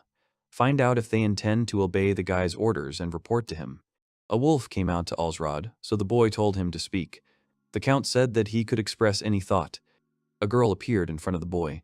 It was Yadarigi. She asked if it was possible to get rid of anyone who was bothering her. Alsrod answered as she saw fit. Yadarigi suspected that the remaining rulers of Siala did not understand the situation they were in, even though they had submitted to the boy. She said that if the Melia prefectural army had arrived with superior forces, they would have likely joined them. Alsrod replied that it was possible. He said that he wanted to calm them down before they caused too much trouble. However, he didn't know who he would rather entrust the matter to. Yadarigi said that since the prefecture was on the front lines, Civic would be a good choice. Alsrod thought about Civic, who as an old commander would be the best choice for this scenario, and the guy doubted that anyone would envy him. After this, Alsrod turned to Civic, saying that he was appointing him as the Viscount of the 5 counties in Siale, located on the border of Mila Prefecture. The man sighed in surprise, saying that he had not known there were 5 additional counties on the border. Alsrod replied that he had taken and united a bunch of small clans. He said that they were weak, so they wouldn't resist. However, he said that, frankly, it would be easier if they rebelled against him. Civic replied that everything was clear. He said that it would then be right to send the man there. Before Civic arrived in Siala, 2 petty rulers who had offered their allegiance to Alsrod died mysteriously. Some rebelled, suspecting the boy of this, so Civic was sent to suppress them. The Melan forces subsequently attacked Civic several times, but these were only small skirmishes, nothing serious. Alsrod wondered if there was a way to reach the Melia clan. Yadarigi was sure that the boy knew that Meal's vassals held a significant share of power. Alsrod thought that the power struggle between the main clan and their vassals was so intense that they had established a law requiring a council to make decisions. The Marquis answered in the affirmative. Oda Nobunaga thought that this was just like Rokaku. The girl spoke of the vassals being in conflict with their clan leader, Cylon Malaysia, who was trying to control them. She said that Cylon and his clan seemed to think that their only choice was to submit to the Marquis. Alsrod realized how things were. He thought that the skirmishes were on the vassals' side. and that an internal schism would soon form. The boys smiled and told them to tell them that if they handed over Antoine, they would not be harmed. He said that Silen's vassals should know about it. It should not be a secret. The girl agreed. Yudorgi said that, in addition, one of them managed to infiltrate the Orson Cathedral in West Prefecture. She said that from the looks of it, the archbishop would be willing to side with Alsrod. Alsrod said that Orson Cathedral was an influential church that practically controlled West Prefecture. Oda Nobunaga couldn't believe that there was something like the Honganji sect here. The man added words about how interesting it was.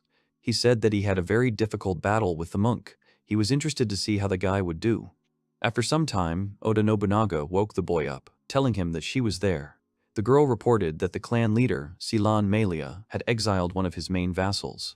In response, several of his vassals struck back, led by his younger brother Salhorn. As a result, Silan was forced to flee his castle. Alsrod told Sivik to report this.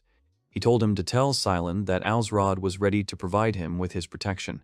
Yadaragi said that since Silan was being sheltered by Antoinus, she doubted that he would officially defect to Alsrod. The Marquis told her not to worry about it, because he was an indecisive fool. Alsrod was glad that he finally had the opportunity. He told the girl to tell everyone that any friend of Antroinis was his enemy. After this, Alsrod informed Kalara that they were going to His Highness. He said that Silan had finally sent a letter asking for help. The girl spoke decisively, saying that it was time. They set off. Now King Paphos VI will have no choice but to flee with his vassals. He still did not dare to side with Hase, who calls himself the Crown Prince. Alsrod placed his hands on the large doors and thought that the capture of the Mele Prefecture was now only a matter of time. He entered the room with his closest subordinates, thinking that the time had come to take the kingdom into his own hands. Alsrod spoke words that now more than ever he asked to lend him his strength. He said that the hour of the prince becoming king was near. Soon after, Alsrod took all his troops and set out. And so, an army of 10,000 marched from the castle of Most to the prefecture of Mele. Alsrod said that in this battle, the commander is not him, but Hase. He said that if Crown Prince Hase appears here, the king who controls the capital will be forced to side with the vassals of the Malia clan. And then he would no longer be able to side with his cousin, who had declared himself the Crown Prince. Labiala told Alsrod that they were ready. The guy replied that it was good. He said that it was time to take the capital too. Hase shouted words that all the treacherous vassals who had attacked Count Silan Melia must be killed. He said that among the enemies were also the generals of Paphos VI, and they would be defeated once and for all. Anyone who challenged Hase would be considered an enemy of the royal family. Alsrod swung his sword and ordered a squad of black wolves to crush the enemies, sparing no one. The wolves immediately rushed to the attack. The soldiers on horseback could barely keep up the formation. The archers opened fire. The big wolf charged. He swung and hit one of the soldiers. The soldiers started shouting that they were here. They needed to deal with them. The wounded wolves began to retreat quickly on command. The squads of soldiers began to approach the others. Orcas and Rayon entered the battle. The commanders quickly dealt with the enemy soldiers. Labiala and Kalara also entered the fray. A cry was heard, signaling that the enemy was on the flank. The boy turned to the Marquis, saying that the enemy seemed to have retreated and dispersed. They were sitting in their forts. He asked if this would prolong the war. Hase asked why they didn't split their forces and launch a surprise attack, which would allow them to reach the capital faster. Alsrod turned to His Highness, saying that he had a plan, so there was no need to rush. Hase objected, saying that if they did not hurry, more forces might arrive from the neighboring prefecture. Alsrod asked the boy to be calm. He said that the prince now leads the best army in the kingdom. The prince agreed with the Marquis. Alsrod thought that there would be no problem, since he had given orders to another part of the army under the command of Sivik. The boy immediately reported to the man about the split in the Melia family. He was already on his way to the enemy's main stronghold, Dokdo Castle, while devastating their forces in the rear. Alsrod thought that they would then encircle the main forces along with him, completely destroying the forces of Melia Prefecture.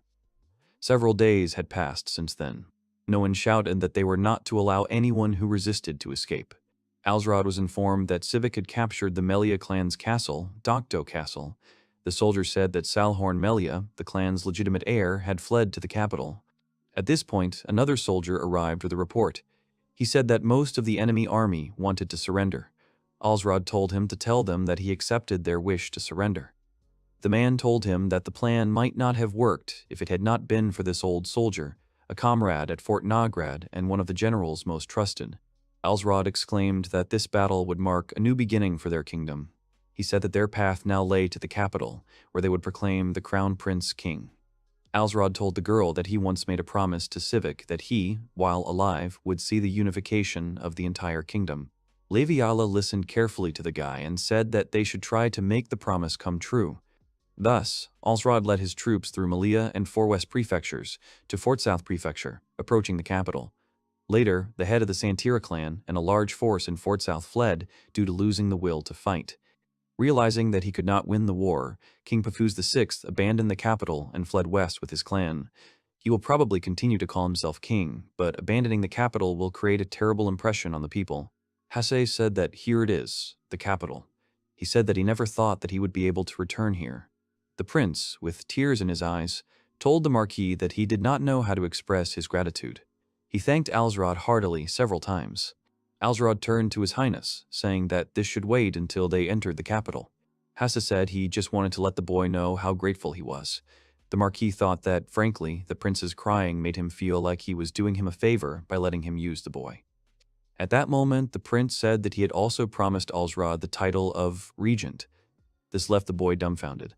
He thought about how the regent, the highest title of a vassal, occupied the highest position after the king. Alsrod replied that it would be a great honor for him. He said that he would strive to be worthy of this role, to do everything possible to ensure peace in the kingdom. Hasei, with a broad smile, replied that he would not break his promise either. After this, the troops of the prince and Alsrod entered the capital. The people watched them with delight. They recognized Marquis Alsrod Naivul. They discussed the fact that the boy was rumored to be only 23 years old. They talked about how fearless he was. Alsrod thought that his reputation in the capital was unquestionable. The guy received the ability Image of the Ruler. All abilities that give a certain effect become 3 times stronger when the majority recognizes him as the supreme ruler. This ability works regardless of how the recognition was earned. Abilities became 3 times stronger to be absurdly powerful. Oda Nobunaga said something about it not mattering. He said there was no ruler better than Alsrod anywhere. The boy thought that maybe it was better to be a regent than a king. The man thought the same thing. Oda Nobunaga said that the conquest of the capital was indeed a sweet victory. He said that he himself was equally delighted when he captured Kyoto. However, he said that the boy would soon butt heads with Hasei, because the king was the king. The man said that the prince wanted all the power for himself. He said that when that happened, Alsrod's fate would depend on how he handled it. Oda Nobunaga said that some things are a little different from his time. He said that the former King Puffs or something like that is still alive, but for Oda, the former shogun died quickly. The man said that the moment Hasei stopped helping the boy, he would become a target for the former king and others. Alsrod thought that if he sided with the former king, that in itself would be the end of Hasei. It was unclear whether the former king and his factions would leave Alsrod alive, but it was an option. He thought it was worth remembering, because it might be the key to his future. The next day, after the coronation ceremony was over, Alsrod was officially appointed regent. Hasei said that if a guy wants something, he can just say it. He, like a king, wants to fulfill it as soon as possible. Alsrod said he would be glad if the king would be so kind as to grant him several cities as his territory. He thought he could amass a fortune that way, and his future plans would go more smoothly. Hasei agreed. He also wanted to talk to the boy about appointing new rulers, because he wanted to hear the boy's opinion. Alsrod looked at the papers and thought that there were more old nobles than he expected, even among those who did not support Hasei. Alsrod thought that the king had no idea what he was doing. He addressed His Majesty, saying that it would be better to reward those who had served him for so long in war and politics. He asked whether any of them, returning after so long, would really be able to follow the king if he were suddenly driven away from the capital. Hasei replied that he understood, saying that the regent was right. However, he said that he also could not give all the lands only to Alsrod's vassals. The regent said that they should therefore station someone near the capital that they could rely on, even if he was not their vassal. He said that if Paphos attacked, Hasei would be in danger. Alsrod told the king not to forget that they were still in the middle of a war. The boy replied that he was right. The king supposed it was true that having men who knew nothing of the principles of war would hardly serve as a wall if he placed them side by side. Alsrod thought he could get the boy to distribute the new rulers in a way that would be convenient for him later. Hase turned to his regent and thanked him again. He said that he had been able to become king and make the boy regent. Alsrod replied that it was an honor for him. At this point, Hase said that he could now finally talk freely with the guy about a wedding proposal. The king said he had a 13-year-old sister who was now in a monastery. He asked if Alsrod could take her as his official wife. The boy hesitated, calling out to the king. Alsrod said that he already had Serafina, the daughter of Marquis Aels Galtis, as his official wife. For this reason, he said that he could not accept the king's sister as his wife, because it was simply impossible. Hase was puzzled. He said that this was the king's sister, and she would be much more important than the boy's wife. The king said that it had always saddened him to think that he would have to give the girl to some fool, but now he could give her to the boy without regrets.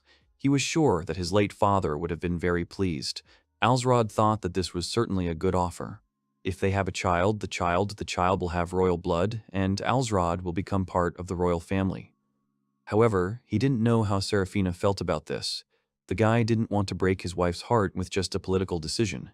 Alsrod turned to the king, saying that if his sister was only 13 years old, then the dedication ceremony of the work would not take place soon. And until the time came, a lot of time would pass. Hase said that he would have done so if he had not been king and were still living in obscurity, but now he was king and Alsrod was regent. He thought it only natural that they should be united by marriage. Alsrod thought that there was no arguing with that. Hase was right. Alsrod said that the king had just ascended the throne, and he had become regent, and if they were talking about the royal family, the boy was afraid that His Majesty's family had preceded him. The king thought about it. After some time, Alsrod met his wife, whom the guy called by name. The girl said that her husband looked even more handsome as a regent. The guy thanked the girl, saying that she did too. He said she was so elegant for someone who had never been to the capital, as if she had been born here. The girl asked if the guy really wanted to cheer her up. Serafina said she was still nervous. The girl happily spoke about how coming to the capital was her dream. She had studied the monarchy, but using knowledge in a distant place was not the same as in the capital. Alsrod said it was great because he could always rely on her. He said something about it being a surprise, but he needed to tell her something. Serafina asked him to tell her because, as his wife, she was glad to hear about her husband's problems. Alsrod said it was a matter for His Majesty. He said the king had asked him to marry his sister, and he wanted to hear her honest opinion on the matter. The girl did not know why this bothered her husband so much. Alsrod knew that he had to refuse His Majesty immediately. He said that he had no intention of accepting the proposal. Serafina interrupted him, happily saying that he absolutely had to accept his offer. Alsrod was shocked that the girl was not against it. Serafina recalled that she had said she wanted to be the hero's wife. She had said that it would not change. As a concubine, she would not become less powerful.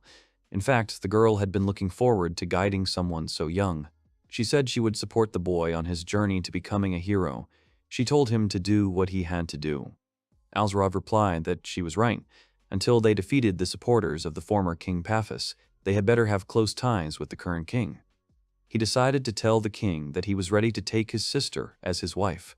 The girl agreed with him. Serafina said that today she wants the guy to give her his love. They kissed Alsrod.